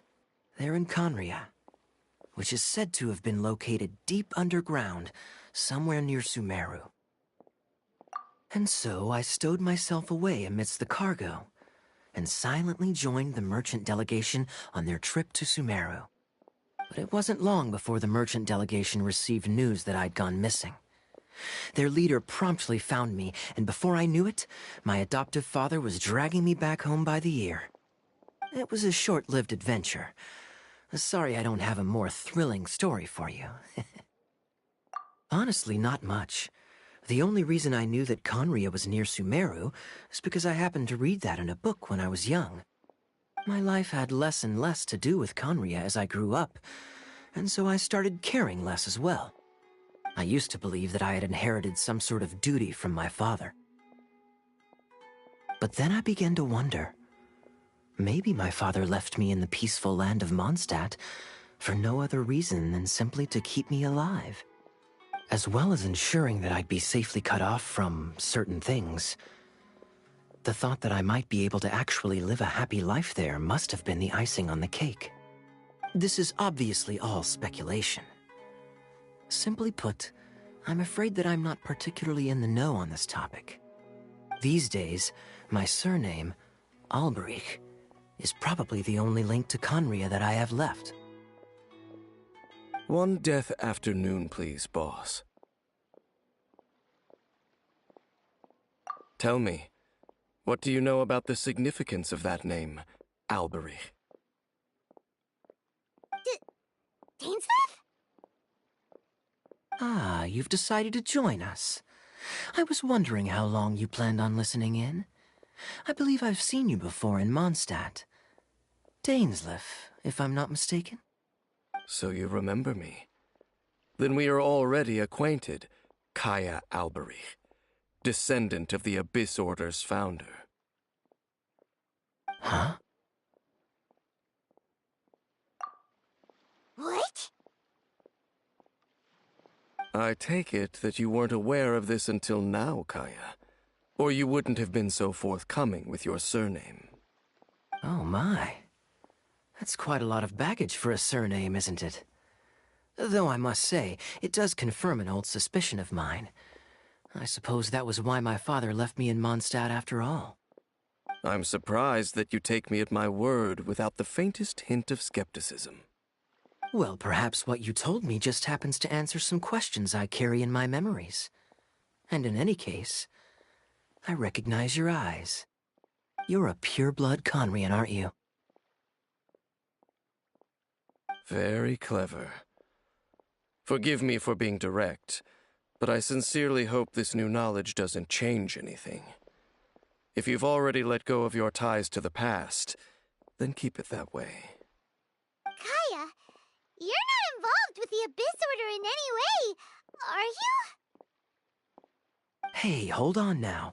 This conversation has taken a rather sudden turn for the deadly serious. And I'm afraid that as someone from Mondstadt, I'm not accustomed to this sort of atmosphere. So what if I know my ancestry? Do I strike you as the type who would be bound by that kind of thing? Relax. I'll be just as delighted to hunt down the Abyss Order tomorrow as I have always been. Either way, looks like we're out of time. I've got a spice merchant to meet in a minute, so I'll leave the three of you to carry on the conversation without me. Well, alright then. You go do your thing, Kaya. See you around. And Dainsleif, no need to listen in from the sidelines next time we meet. Let me buy you a drink. You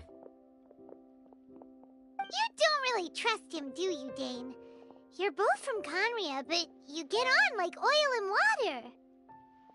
The fact is, I still do not know him well. It would be meaningless for me to jump to conclusions. But can a person truly be unaffected by their ancestry? Well, I suspect that they call your sister their princess, precisely because there is a succession of sorts. Oh, so if she was the founder, she'd be the queen, right? I mean to investigate the Loom of Fate. Do you remember that name? Yeah, the Abyss Order's evil plan! We learned about that back in Mondstadt. Not new. Not exactly. My memories suffer from erosion. But while I was recovering my health recently, I suddenly remembered something. Your sister. She mentioned the Loom of Fate back when we traveled together. Apparently so. I was also quite surprised when these memories tallied up. I recall that we were traveling to Sumeru when the matter was brought up. So, you're going to the place that she mentioned back then? Correct. At that time, they must have been introduced in one way or another to this concept. If I recall correctly, we were somewhere in Avidya Forest then. Well, what are we waiting for? Let's go! Maybe we'll discover some secret that's lain hidden for hundreds of years! No. Now is not the time. No, it's just I'm still waiting for my drink. Seriously?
Wait.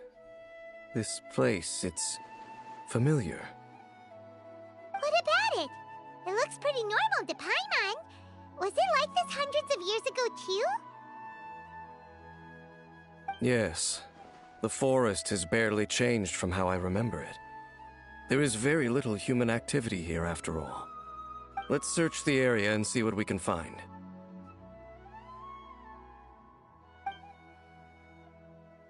Is this a field? It must belong to whoever owns that house over there. But it looks like it's been abandoned for a long time. You could be forgiven for thinking nothing was ever grown here. Or, wait, maybe nothing ever was grown here. It's an extinguished bonfire. Forest rangers, perhaps? Looks like it's been ages since it was last lit. And clearly they put it out carefully to prevent a forest fire, too. That's responsible. Nothing else stands out in this area. All that's left is that building. Come on. Wait, we're just gonna go barging in? What if someone's home? Unlikely. There are no signs of life in this area. We should be able to enter without incident. If you say so.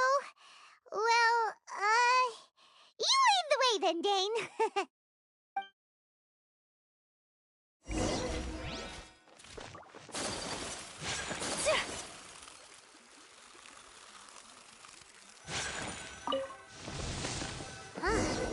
So there really isn't anyone. This bed looks pretty ordinary. Huh. There's nothing underneath it either. What sort of person would want to live here? It's so dark and damp. Can't be all that comfortable.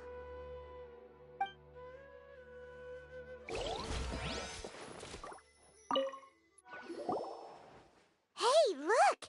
It's a bowl! Guess whoever used to live here liked to cook, huh? Can't you smell it? There's a heavy scent of medicinal herbs in here. Oh, so it's a medicine bowl? Seems you're right. You've got a good nose on you, Dane.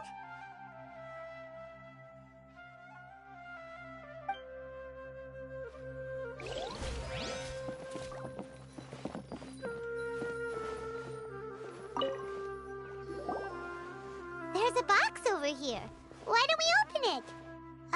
And by we, Paimon means you. Paimon's just scared that whatever's inside might bite her fingertips off.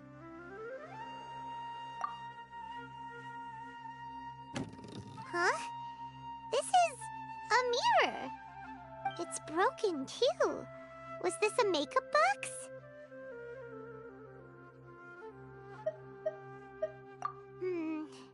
That's kinda disappointing.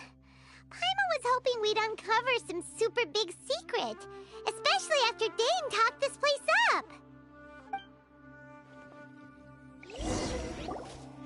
Doesn't look like there's anything else worth our attention here. You sure we're in the right place, Dane? My memories are quite foggy, but my subconscious and instincts both assert that something once happened here. But we'll exhaust ourselves if we search aimlessly. I hear noises outside. Let's go and check. Noises? Is it... It's not much. Just some minor adversaries.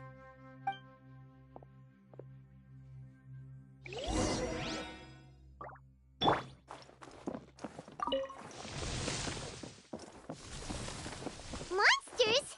Wow, Dane's ears are sharp, just like his nose. It's a surprisingly good taste for a 500-year-old. Although for someone who's as full of surprises as Dane, it's hardly a big deal. Anyway, let's beat up these monsters!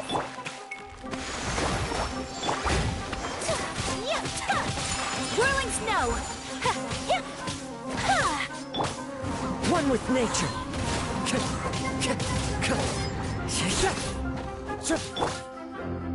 My apologies! Rest and rebuild!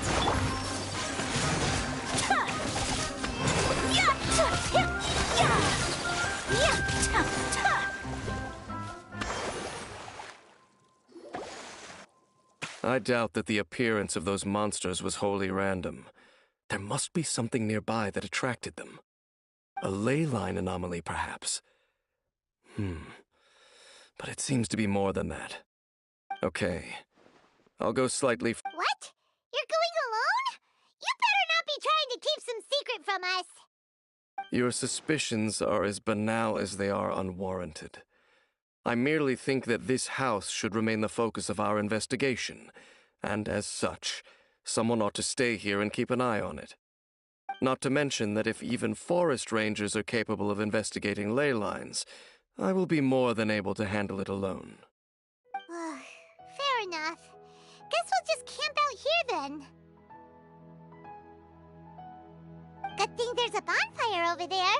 Let's make ourselves something to eat. All this running around has made Paimon real hungry.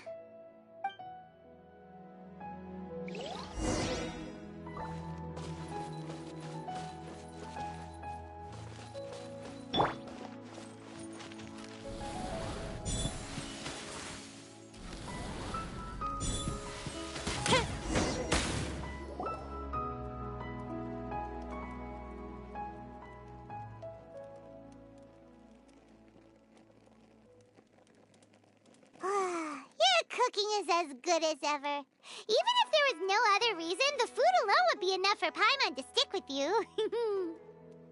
Changing the subject, Dane's taking forever. He said that there might be an issue with the nearby ley lines. How bad do you think it could be? We came together, but now it's back to just being the two of us again. You know, now that Paimon mentions it, we really have spent lots and lots of time together, haven't we? So, don't take this the wrong way or anything, but, do you ever get tired of Paimon being around?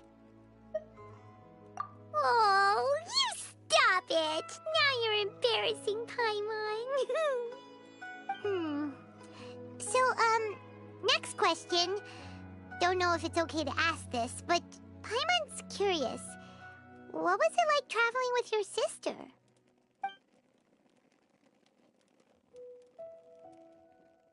The stars? Wow.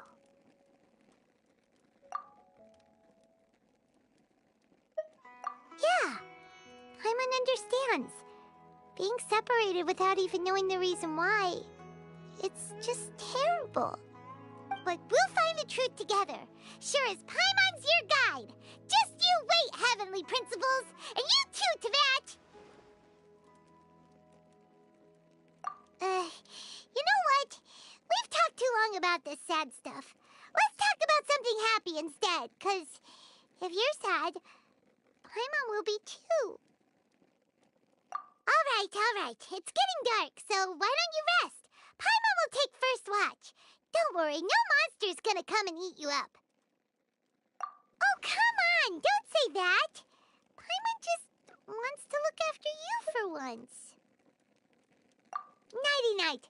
Go on, chew. Off to sleep.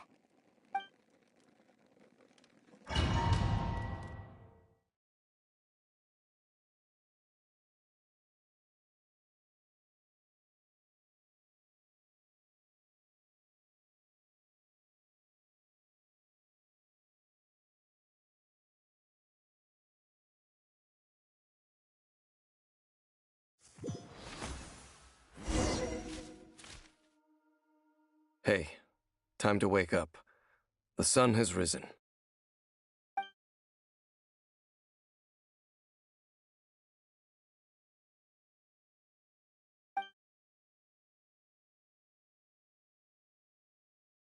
What a deep sleeper.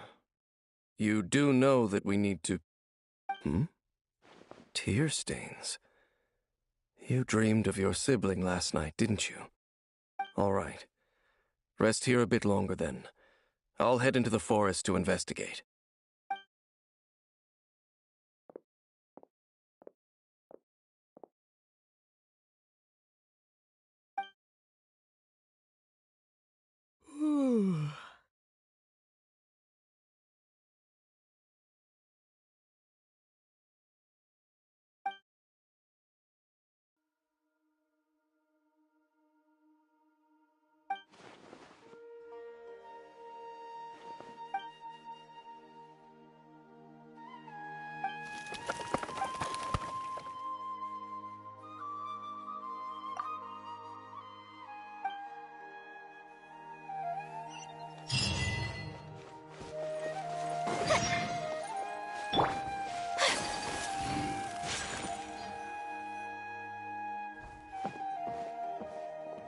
Halt!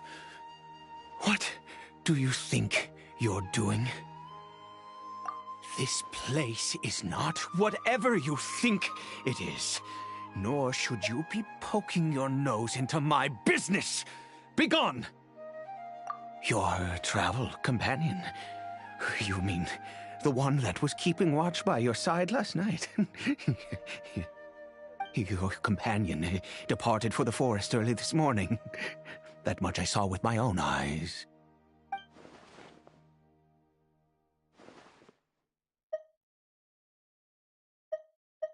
What business is that of yours, hmm? All you need to know is that I claimed this place first, and what I do here is none of your concern. Do I make myself quite clear? Leave.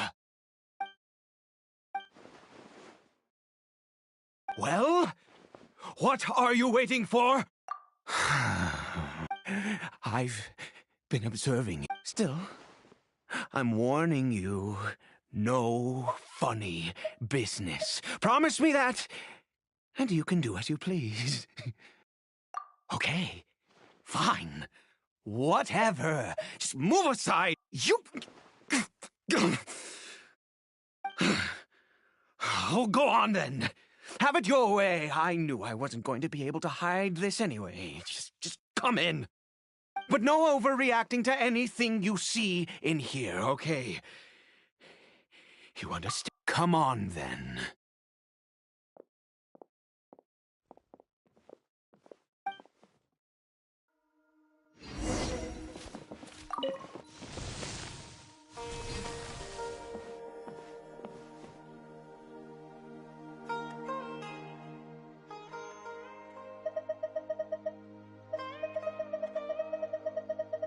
Mind your own business.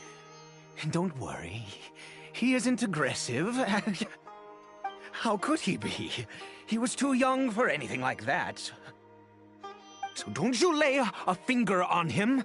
Just find yourself a corner to rest if you're tired or cold. Huh? You know Conria? Who are you, exactly? And how do you know I'm from Conria?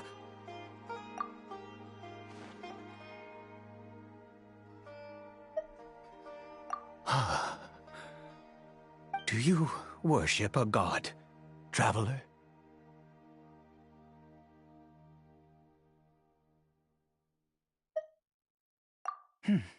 Sounds like you've had an eventful life. All right, well, my name is Ida, and you are correct. I was once Conrian. I apologize for my earlier hostility, but you must understand, as far as I'm concerned, humans who do not worship the Seven are nigh extinct. And all who place faith in the gods are my enemies. That may be. But the fact is that chances to talk to people like yourself have been few and far between since the cataclysm. This wretched curse of immortality. Who knows how long I must continue to suffer like this? The curse. It was a little gift given to the people of Conria by those vile gods. We lost our home, our loved ones, everything. The agony of the cataclysm itself was already too much to bear, but then came the curse, robbing us any chance of release. All we can do is watch helplessly as our souls erode and our bodies decay.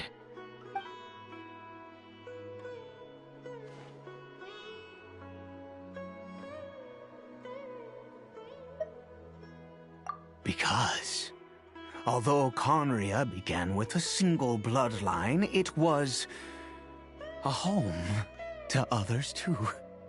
Any who forsook their gods and came to Conria were welcomed as our fellow citizens. When the cataclysm came, we pure-blood Conrians were declared the greater sinners. Upon us the gods placed the curse of immortality. But those whose ancestry belonged to the domains of other gods were punished with the curse of the wilderness as they fled, turning them into monsters. He is Caribert, my illegitimate son. How times have changed. I can say that out loud with no consequence now, but it was once a matter of unspeakable shame. I was a noble of Conria, by blood, but I resented the life that my family had arranged for me.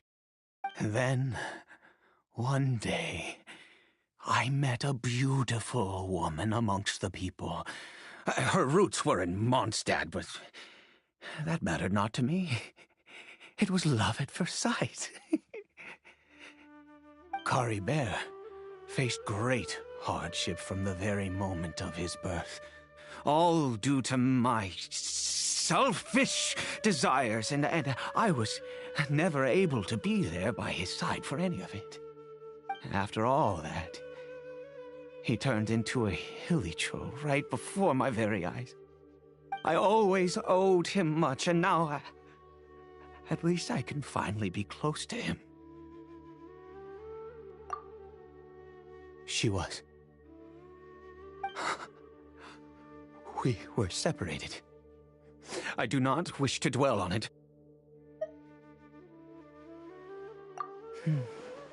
It could be worse. I suffer the pain of loss because I once had everything I could wish for.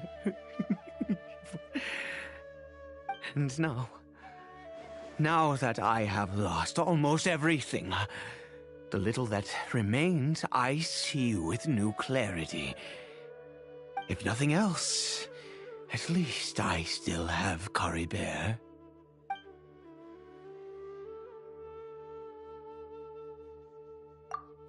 Yes, that reminds me. I only returned here to check on Caribert, but I do have other things I wish to do. You may come with me, if you're so inclined.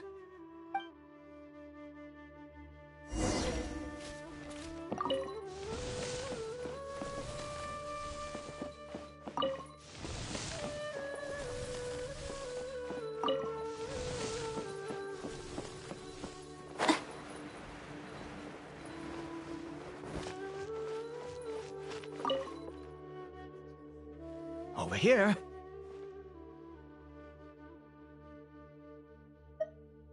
I'm sure you're wondering why I brought Caribert here to Sumeru. Well, it's because he needs a medicine that can only be made here. One which will help him to recover his clarity of mind.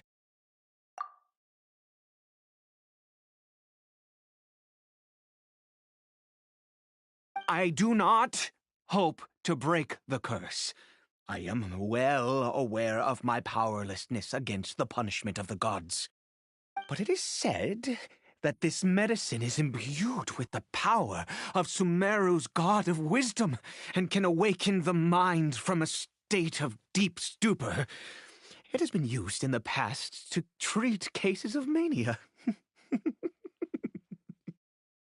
I believe that it might just work. I read about it in a book. From the Royal Library of Conria. It was banned. I mean, since this medicine requires the power of the Seven to work. In my youth, I disliked the life of nobility and craved excitement. I was leafing through some forbidden text and happened upon it. What other choice do I have? What exactly would you have me do, huh? The gods have already punished us. What does one more sin matter now?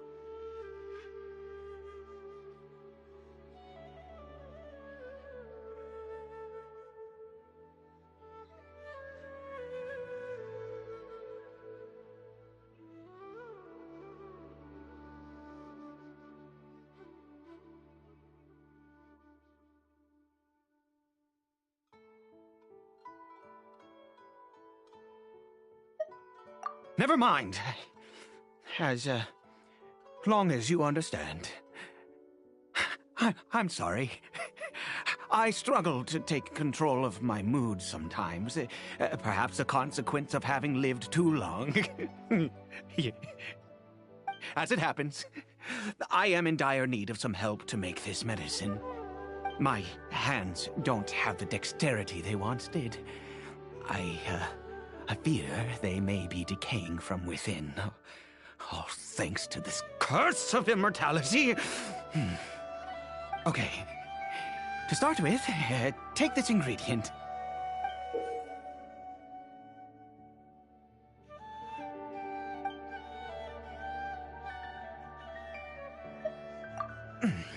Also, do you have any, of Sumeru's regional specialties on hand? Oh, wonderful! Oh, in that... This is the method for making the medicine. You just need to follow the steps.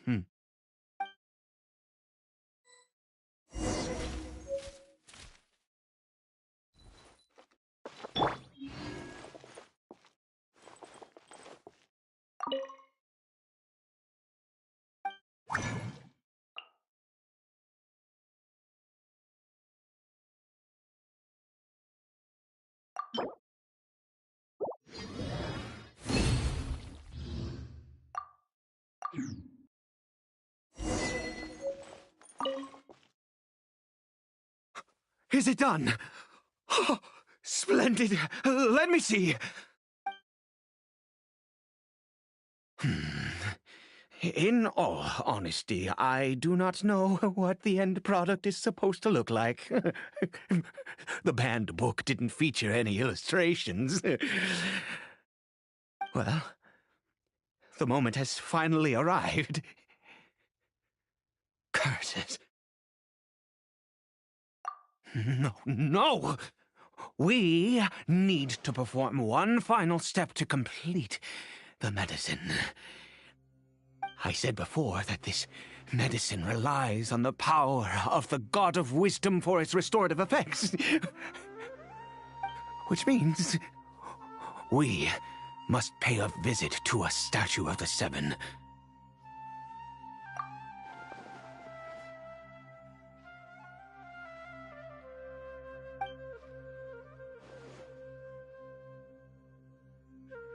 Let's go. Bring the medicine with you.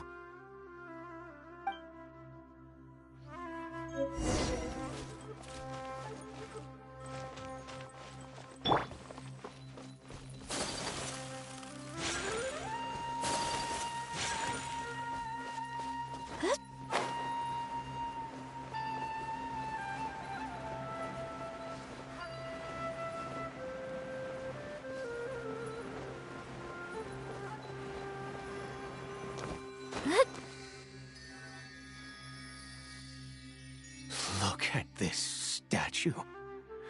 How can I bow before this thing? God of Wisdom! Look at me!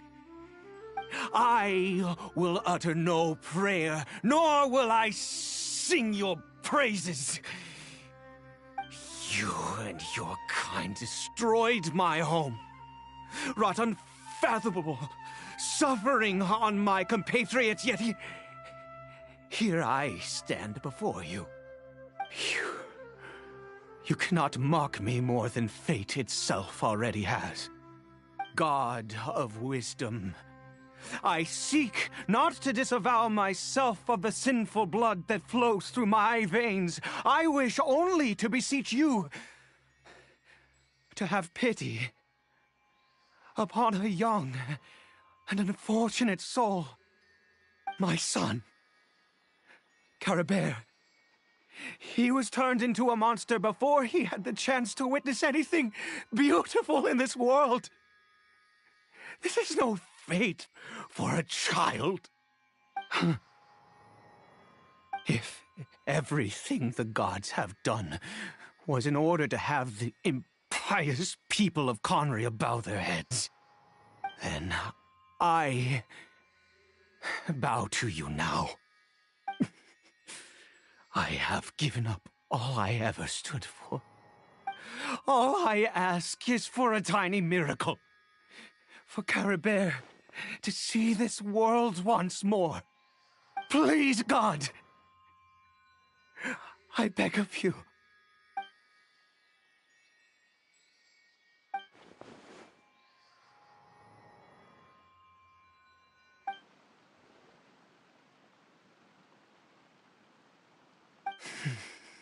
I have made quite enough of a fool of myself for one day. Let's go.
Caribert?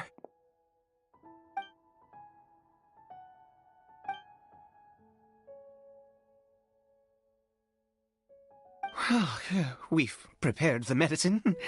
We might as well try it.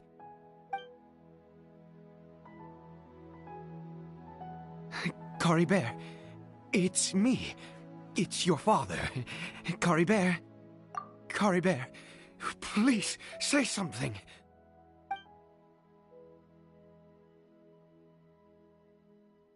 I'm sorry I couldn't be at your side when you were born. And that I failed to reach you and Mama in time when you both were suffering. But I'm here now. Papa's been by your side all these years. I've never left you, not once. Are you still angry with me, Caribert? I know you're awake now. Do you not want to talk to me? I'm so sorry, Caribert. Forgive me. Please, say something, anything. Please. Please.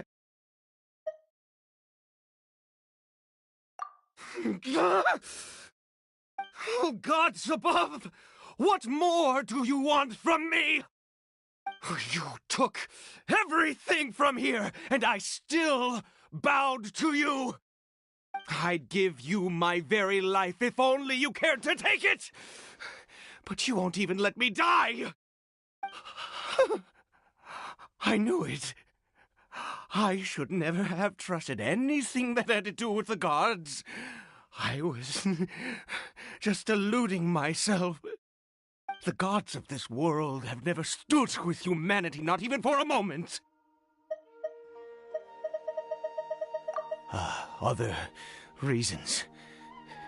What do you mean? Huh. You really think so?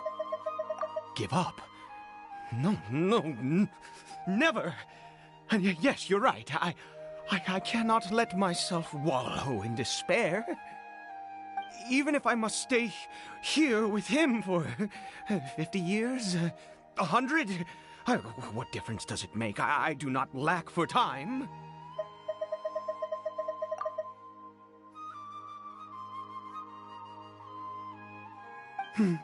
Let's go. We'll make another dose. The most crucial ingredient in this medicine is the I grow them in that field. The details don't matter, right? Curb your curiosity and just do as I instruct. If you truly wish to help me, that is how you can do it. There is a waterfall near the statue I prayed at.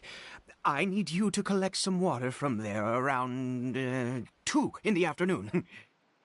I'll be here watching Curry Bear. Once you're back, I will make some fertilizer for the mushrooms. Good. Then please head over when the time comes.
Ah, you're back.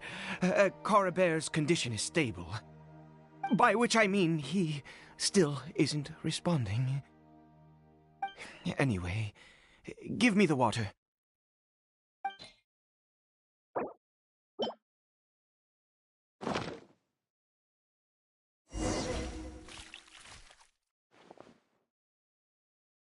I need you to stand guard here for a while. Whatever you do, don't let any forest rangers approach the house. Understand? Ah, good. I'll be back soon. The fertilizer won't take but a moment to make.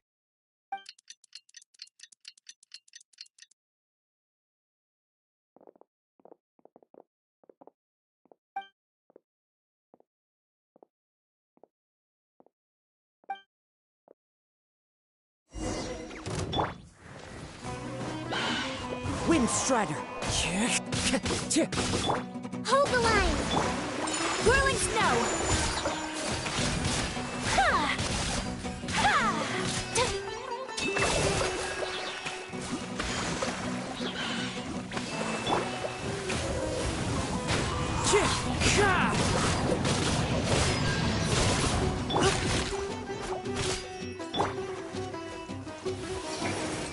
Into the wind! Allow me! My apologies! What happened? Was it monsters? Oh, thank goodness you were here. I couldn't have taken them on all by myself. I'd have to hide and wait until they were gone. Oh, yes, I've got the fertilizer. The effects can take some time to kick in, so let's get on with it.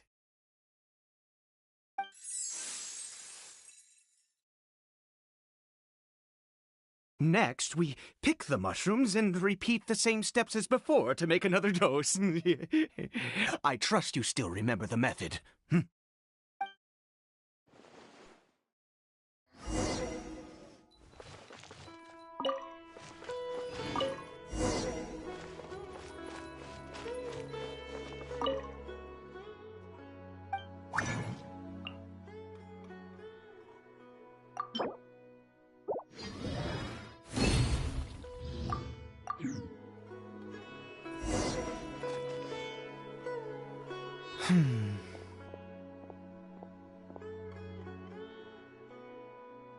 Oh, sorry.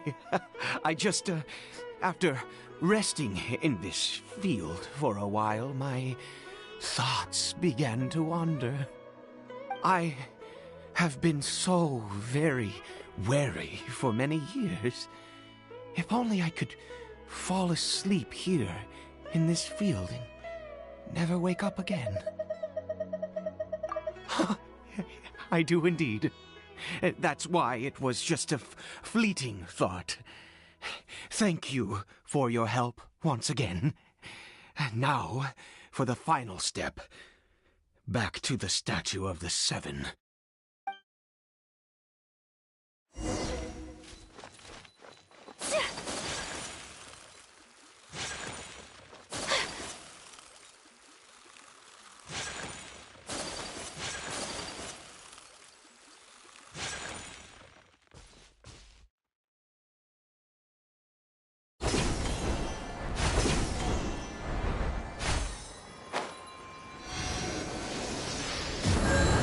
We're here. Let's begin.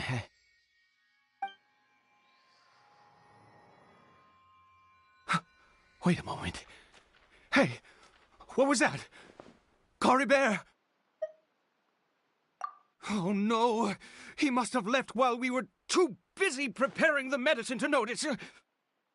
Come on, we have to catch up with him.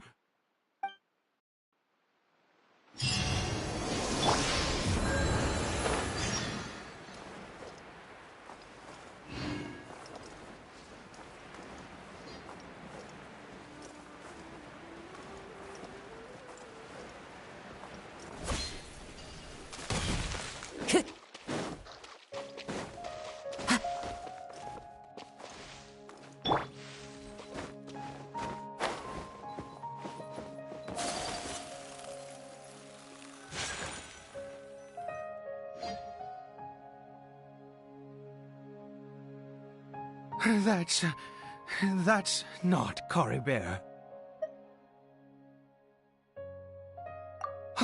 Right. Coribert's scarf was a gift I once gave to his mother. I use it now as a marker of sorts. My eyes must be going. How could I not recognize my own son? This decrepit body of mine. Yes. It doesn't seem interested in us in the least. It seems intent on walking in that direction. Where could it be going? Yes. The more we know about Hilly Churls, the better.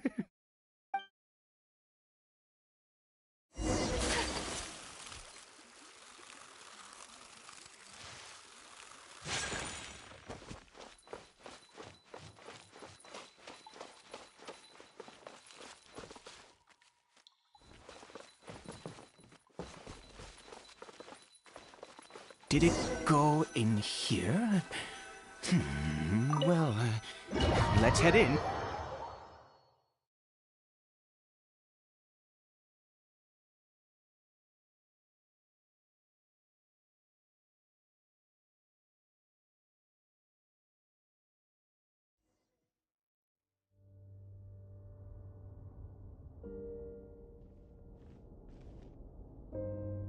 What a ghastly place. Has it always existed? I swear I've never noticed it before. Huh. It looks like there worshipping. Sometimes walking, sometimes kneeling in worship, and it appears to be in earnest. I've never seen anything like this in all my life. What in the world does this place conceal? Oh, there's only one way to find out.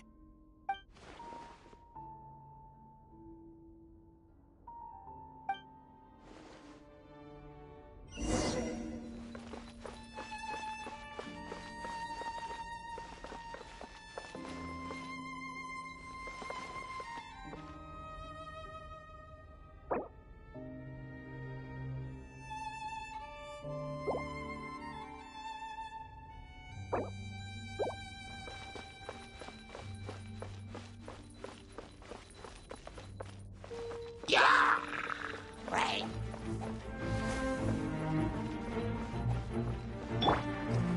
One with nature. Take flight! Rest and rebuild!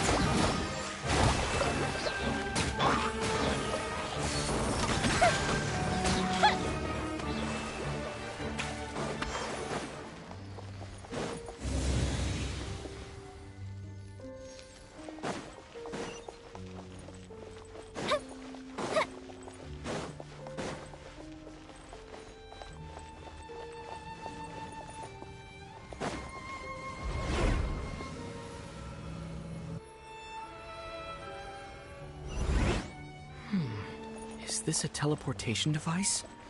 What energy is powering it?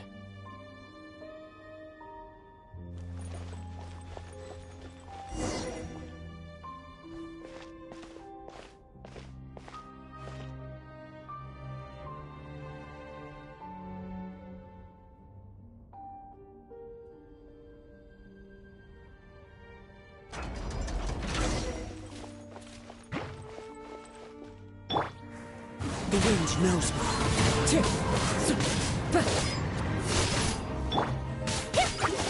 My apologies!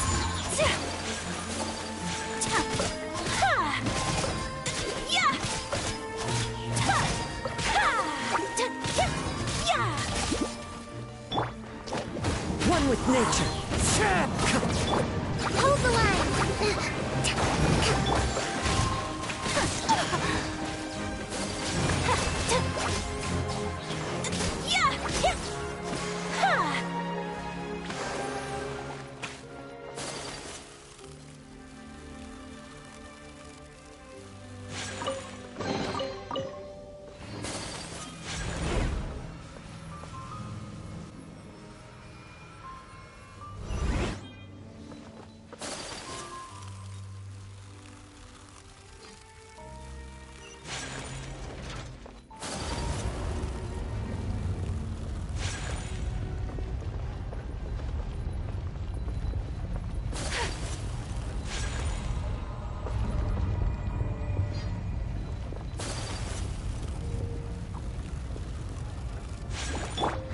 The wind knows me.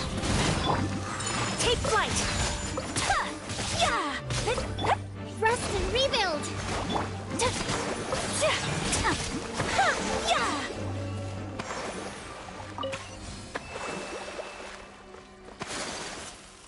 Yeah!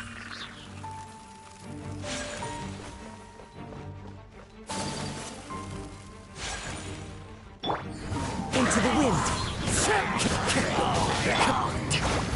Allow me! Whirling snow!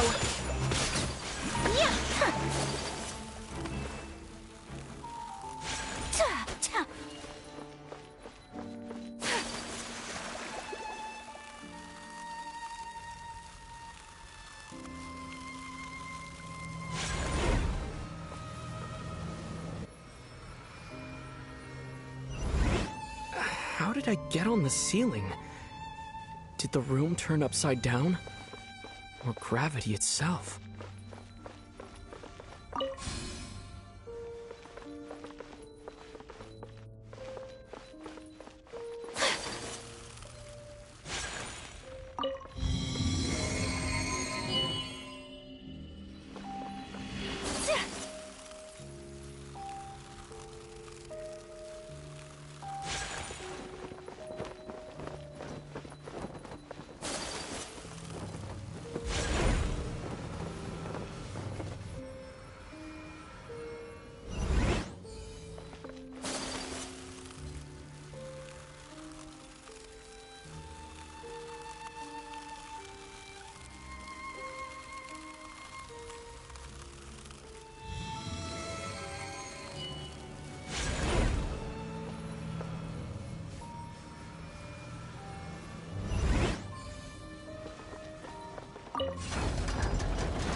seems like I need to find a place to insert the rune.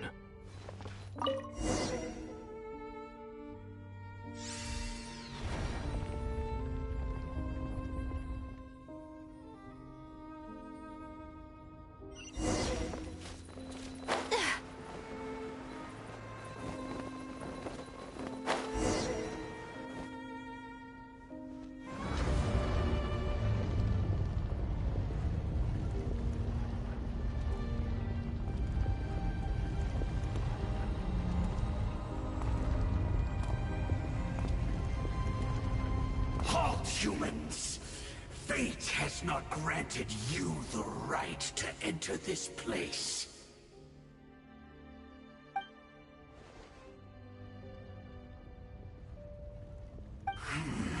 Do you insist on an audience? Very well. Then I grant you the trial of destiny.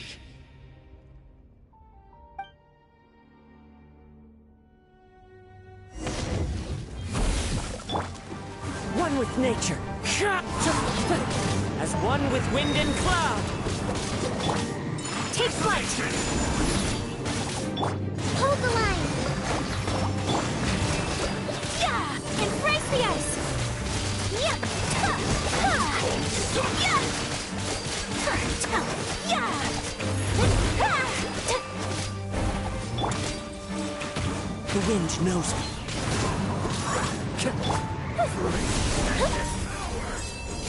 The fuse is lit!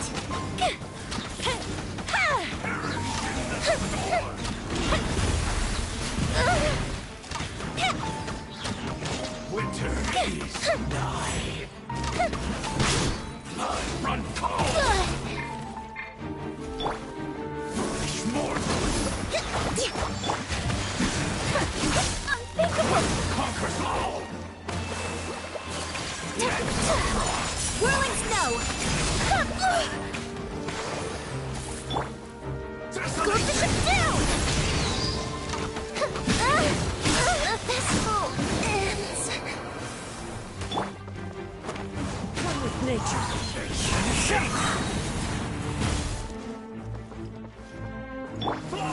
Nevermore. A brash maneuver! Foolish mortals. Conquers all. Freeze and devour. Fallen leaves, adorn my night! Desolation. Take flight! Yeah!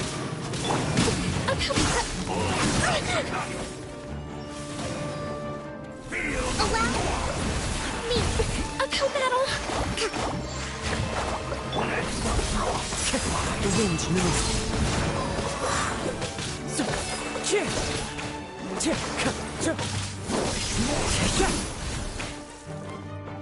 One with nature. As one with wind and cloud.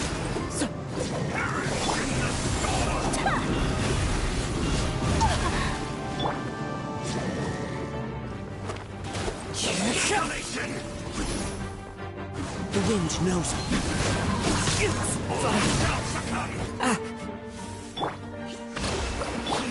final prophecy. Into the wind.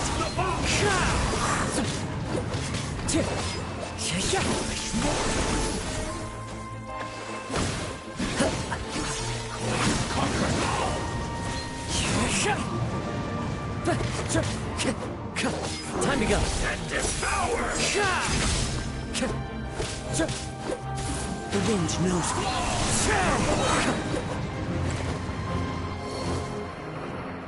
Who was that? He was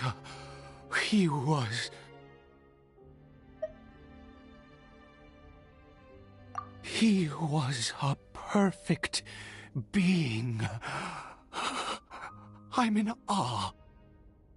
He had the most wondrous aura, a perilous yet beautiful power. Oh, truly mesmerizing. And yet, you were able to defeat him. Oh, Your strength is greater than I had imagined.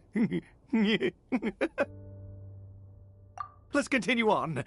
I find myself growing more curious by the second and more excited.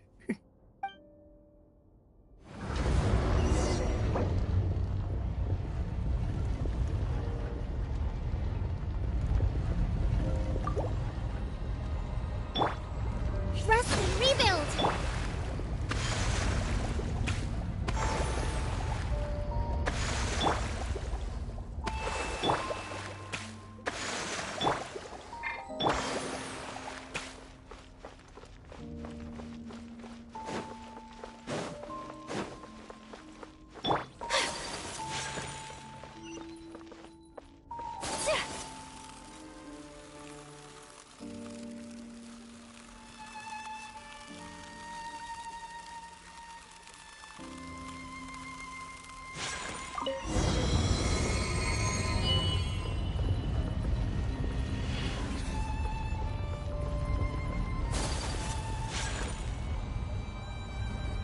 I think we've made it to the end.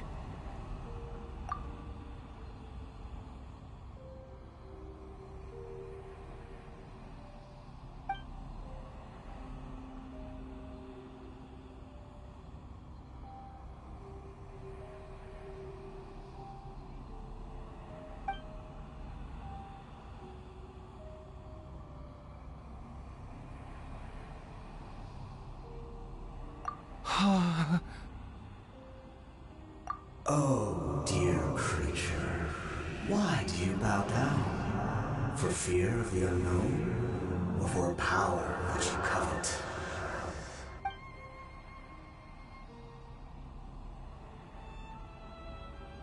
Oh, dear creature, why do you bow down? For I am no god. I am but a sinner.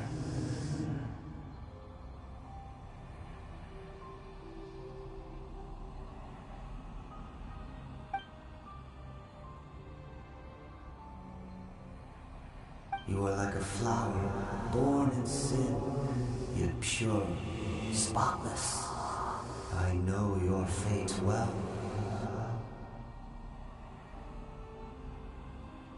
You need no longer hold back your resentment, nor accept the countless lies. Go forth, become a transcendent one. Rise beyond the fate bestowed upon you. And I shall shed a tear at the end of time, as I gaze back upon your life.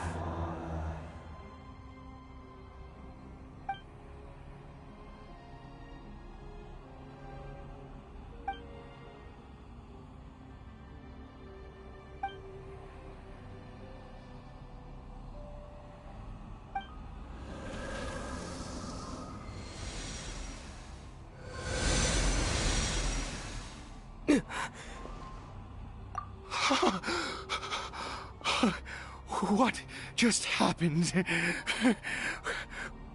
When I saw that thing, my heart was instantly at peace. I was overcome by a sense of awe or joy, perhaps. I feel good. In fact, I feel better than I did before I came in here. How peculiar. Oh, is that so? All right, as you wish.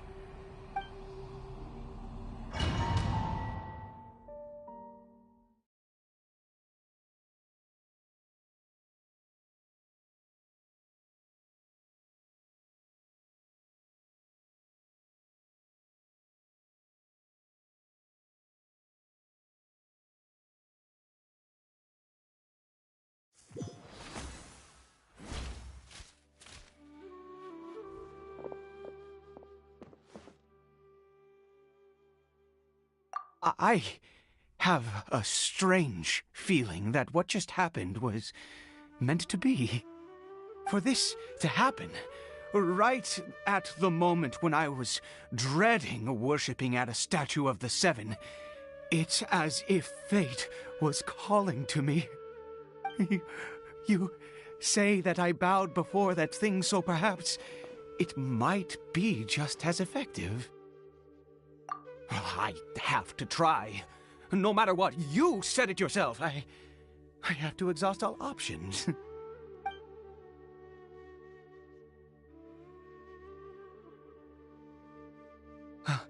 Cory Bear?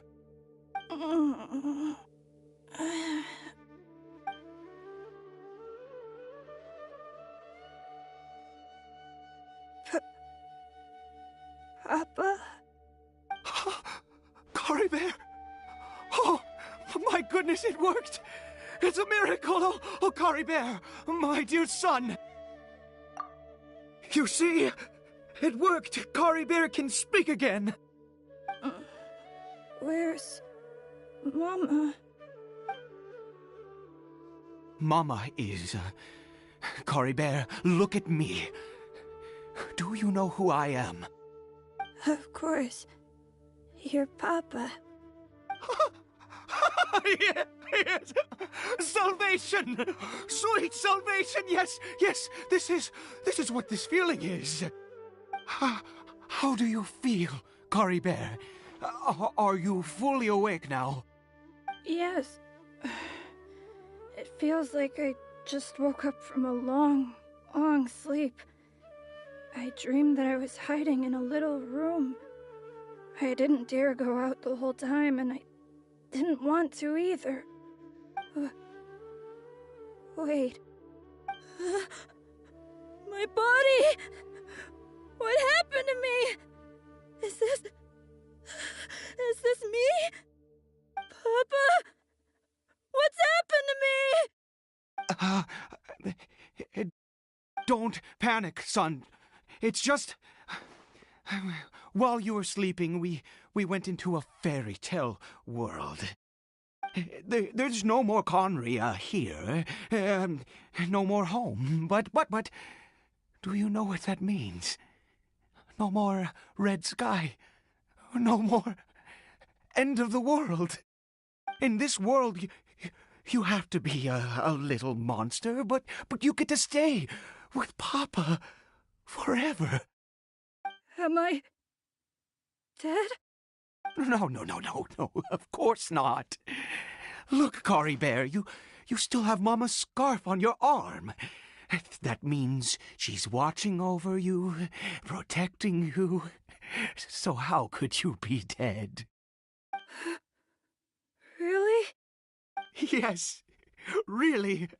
You've only just woken up, and this must all be very confusing for you. Just rest here for now. Things will get better. Oh, and, you have to promise me something. Never take off your mask. Understand? Whatever happens, you mustn't take it off. Okay, Papa. I won't. I promise.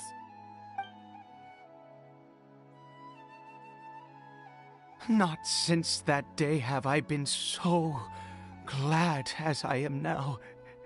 I can't believe this is really happening. I knew that placing my hope in the Seven was a waste of time. I even worshipped at one of their statues like a common fool. Never before have I humiliated myself like that. Once a murderer, always a murderer. I was naive to think that the gods who conspired against us would ever offer redemption. But the god we saw in that cave, now that was a truly mighty god. Nothing like one of the Seven. That wondrous power, it was truly enchanting. Surely that must have been the reason I bowed down. Now then, after one beseeches a god, and the god responds by answering their prayers, should they, do something to show their devotion. Piety is hardly my area of expertise. But surely I should honor the god that has honored my wishes. A sinner? Oh, don't be absurd. You don't know a single thing about him. How dare you utter such blasphemy? You and I have both witnessed his divine power. When has the Seven worked a miracle like this before? Never! He is a god, mightier than they, and yet you would call him a sinner.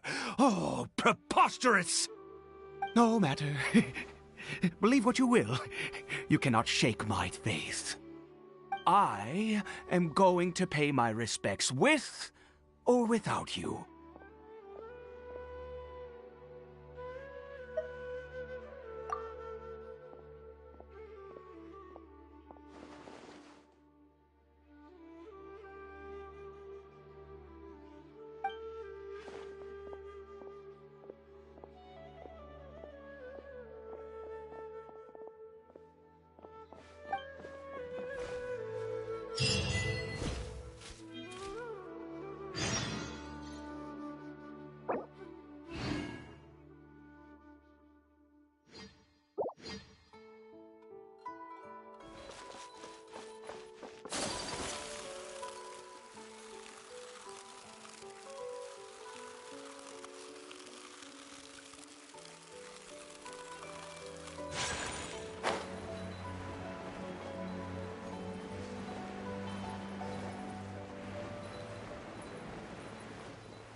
One with nature.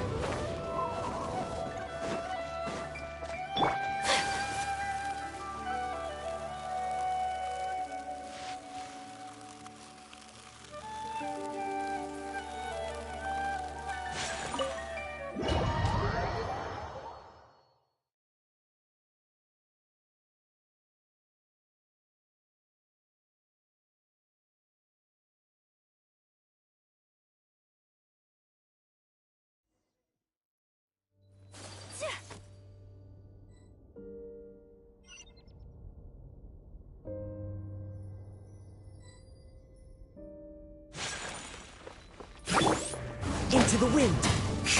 Hold the line! Fallen leaves, adorn my night!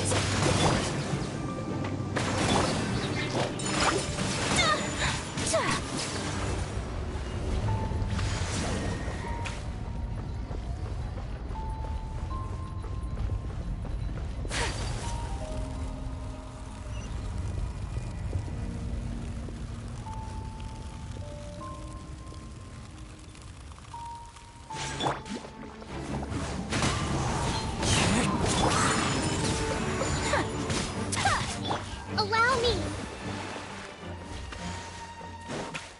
Let's move out.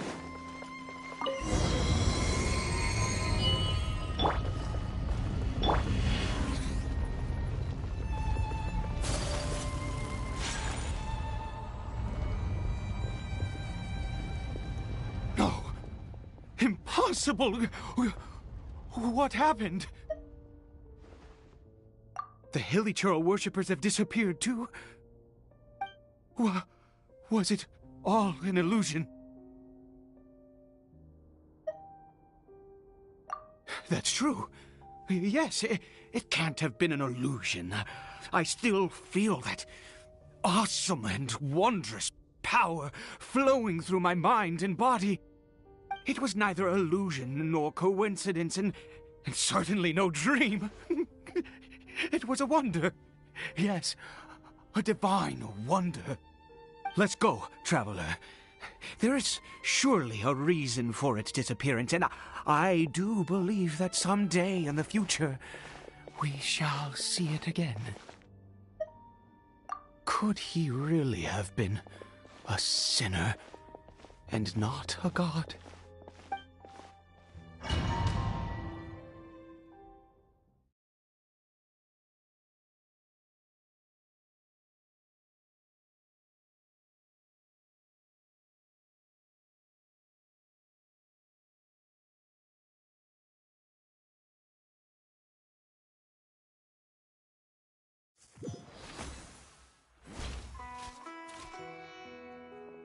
Cory Bear? Where has he gone? Oh, no, no, no. Maybe someone else came by and found him? No. No, it can't have been that. There's no sign of a break-in and no sign of anyone having been here. This does not bode well. What if he's spotted by a forest ranger or an adventurer in his current state?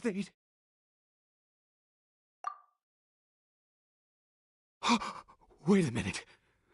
This isn't how we left it. Oh, no.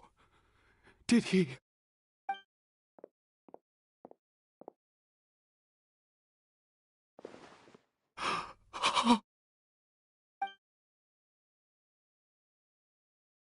The mirror! It's broken!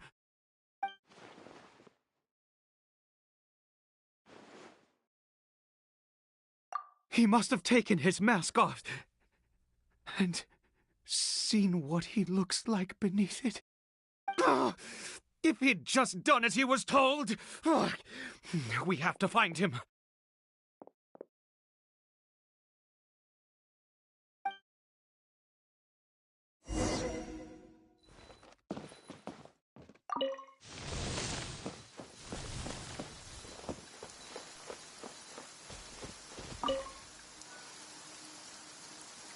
It's his scarf.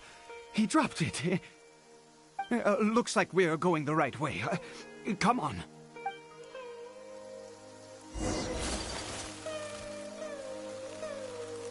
Cory Bear! Cory Bear! Where are you?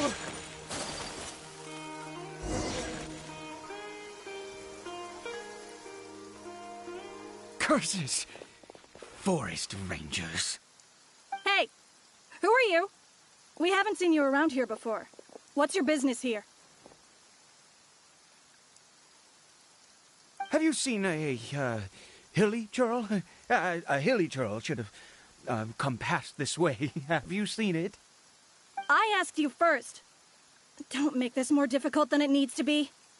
I said, have you... Hey, whoa. Look, sir, there's no need to get so worked up. There are hilly churls everywhere. What's the big deal? We see plenty of them out here. Exactly. Matter of fact, we just took out a few of them back there. Those dumb boneheads. You... Forest Ranger scum! You spot... You're raving mad! You've got some gall coming here to our nation insulting the Forest Rangers! Curse you all, Forest Rangers!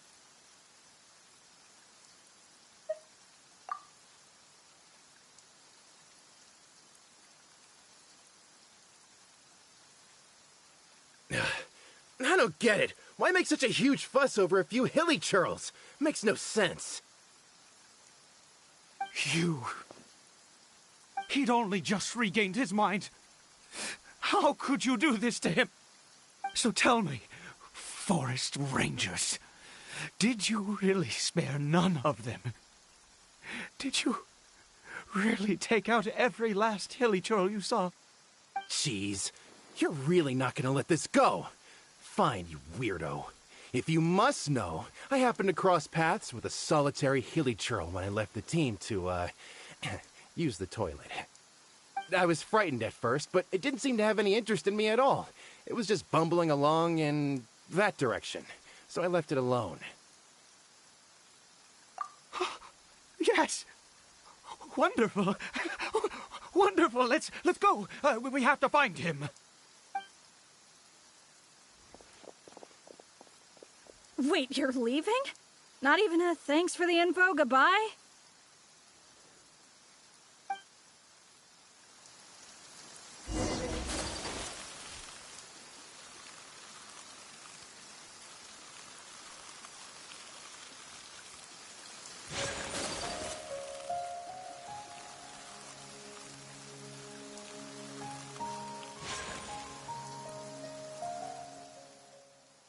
Cory Bear! Cory Bear, stop! It's me! It's Papa! Whatever you saw, it was all a trick. An illusion. I told you, We're in a fairy tale world now. Nothing here is real. Please, Kari Bear, come back. It's time to go back. Kari Bear? How could this happen? He regained his mind. He must be able to hear me. Surely. Come, Kari Bear. We have to go home now. Papa's here to take you home, all right?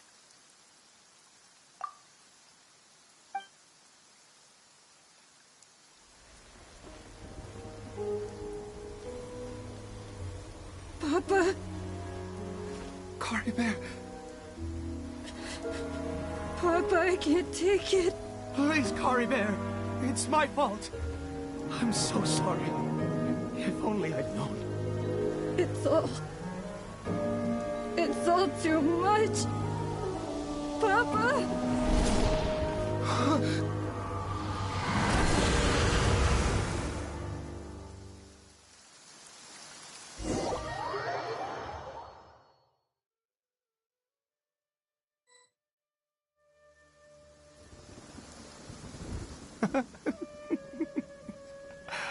I see. I understand now. Finally, it all makes sense.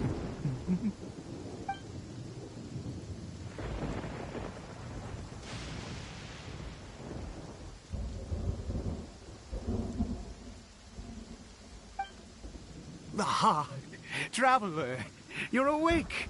Finally, we can rejoice together. Wait, no. Why am I still calling you Traveler?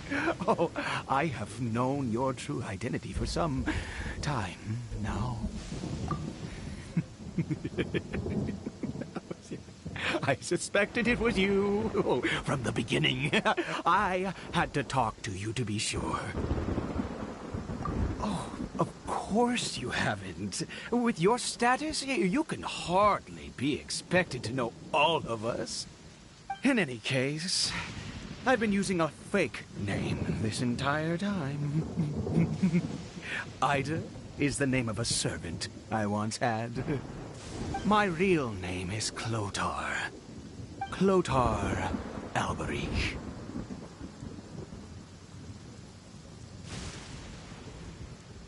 You saw it too, didn't you?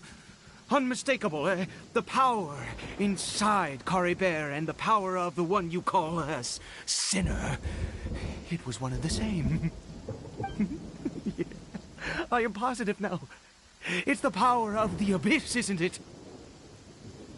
Oh, at long last, I have seen it with my own eyes.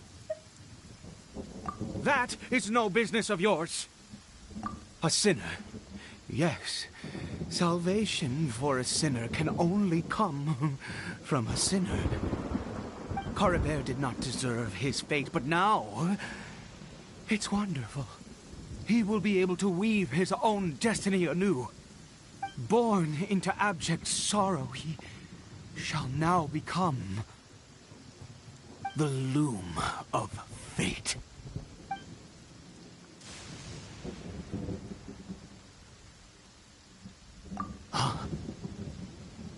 Sinister. Dangerous. Oh, I never imagined that you, of all people, would deny the abyss. How ridiculous. We once believed that you would bring new strength and hope to Conria. To us, you were the abyss. A wondrous mystery far beyond our imagination and comprehension. And the one who controls the abyss can control everything. We yearned for that future. We looked to you to take us there. But what did you bring us instead? Oh, Princess of Conria.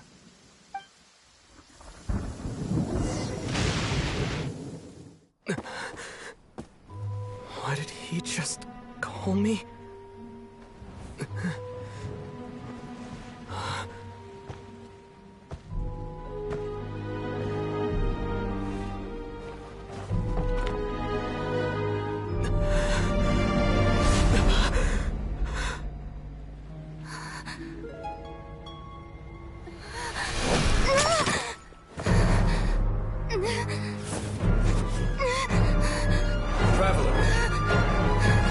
Traveler! Traveler!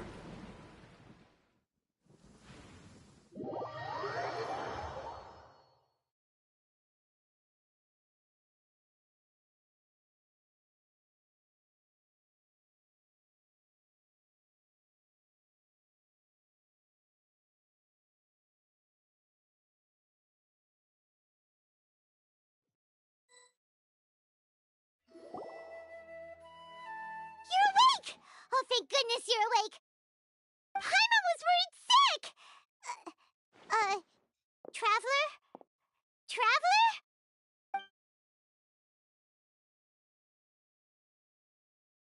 What happened while you were unconscious? I checked the ley lines nearby. It appears that the Abyss tampered with them, and they've been in turmoil ever since. Information and memories flow within the ley lines. What did you witness? You mean Clotar Alberich? After founding the Abyss Order, his faith in the Abyss led him to do a great many things. But the curse of immortality continued to torment his body and mind. And in the end, neither his faith nor the Abyss he worshipped could save him. After 100 years, he lost his mind completely and was never seen again. Yet his dark legacy lived on. The defiled statue that we encountered previously was just one perverse product of his use of abyssal power during his life. You could say that. She wouldn't be the Abyss Order's princess otherwise. Are you alright? You have a troubled look on your face. What happened?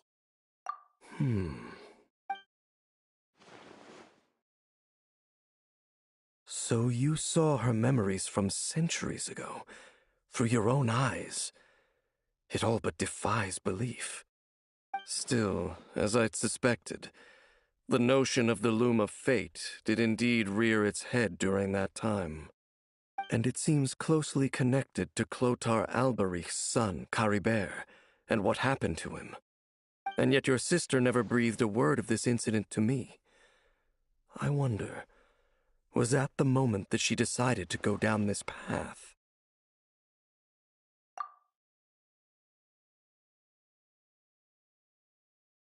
Indeed. Clearly, this series of events sparked a long period of deep contemplation. This was where it all began. What is it? The field? What does that have to do with anything? You mean here? Well, let's start digging and see.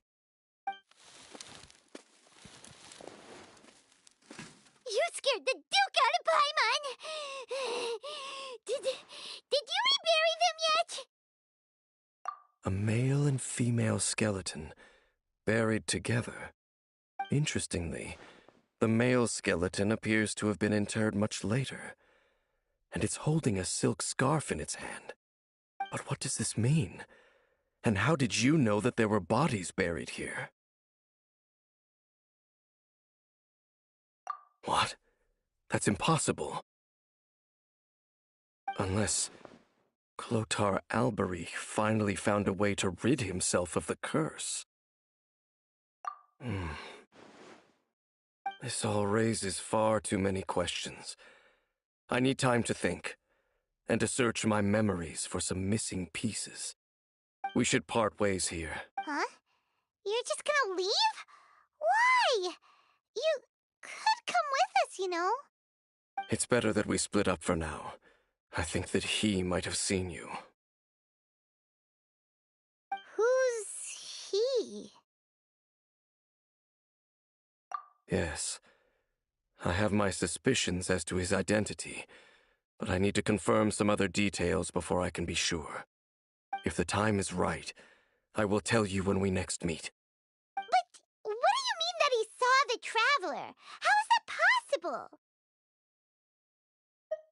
I fear that while these things would limit anyone else, they are no obstacle to him. What?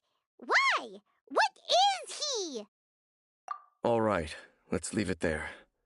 Get some rest. Goodbye.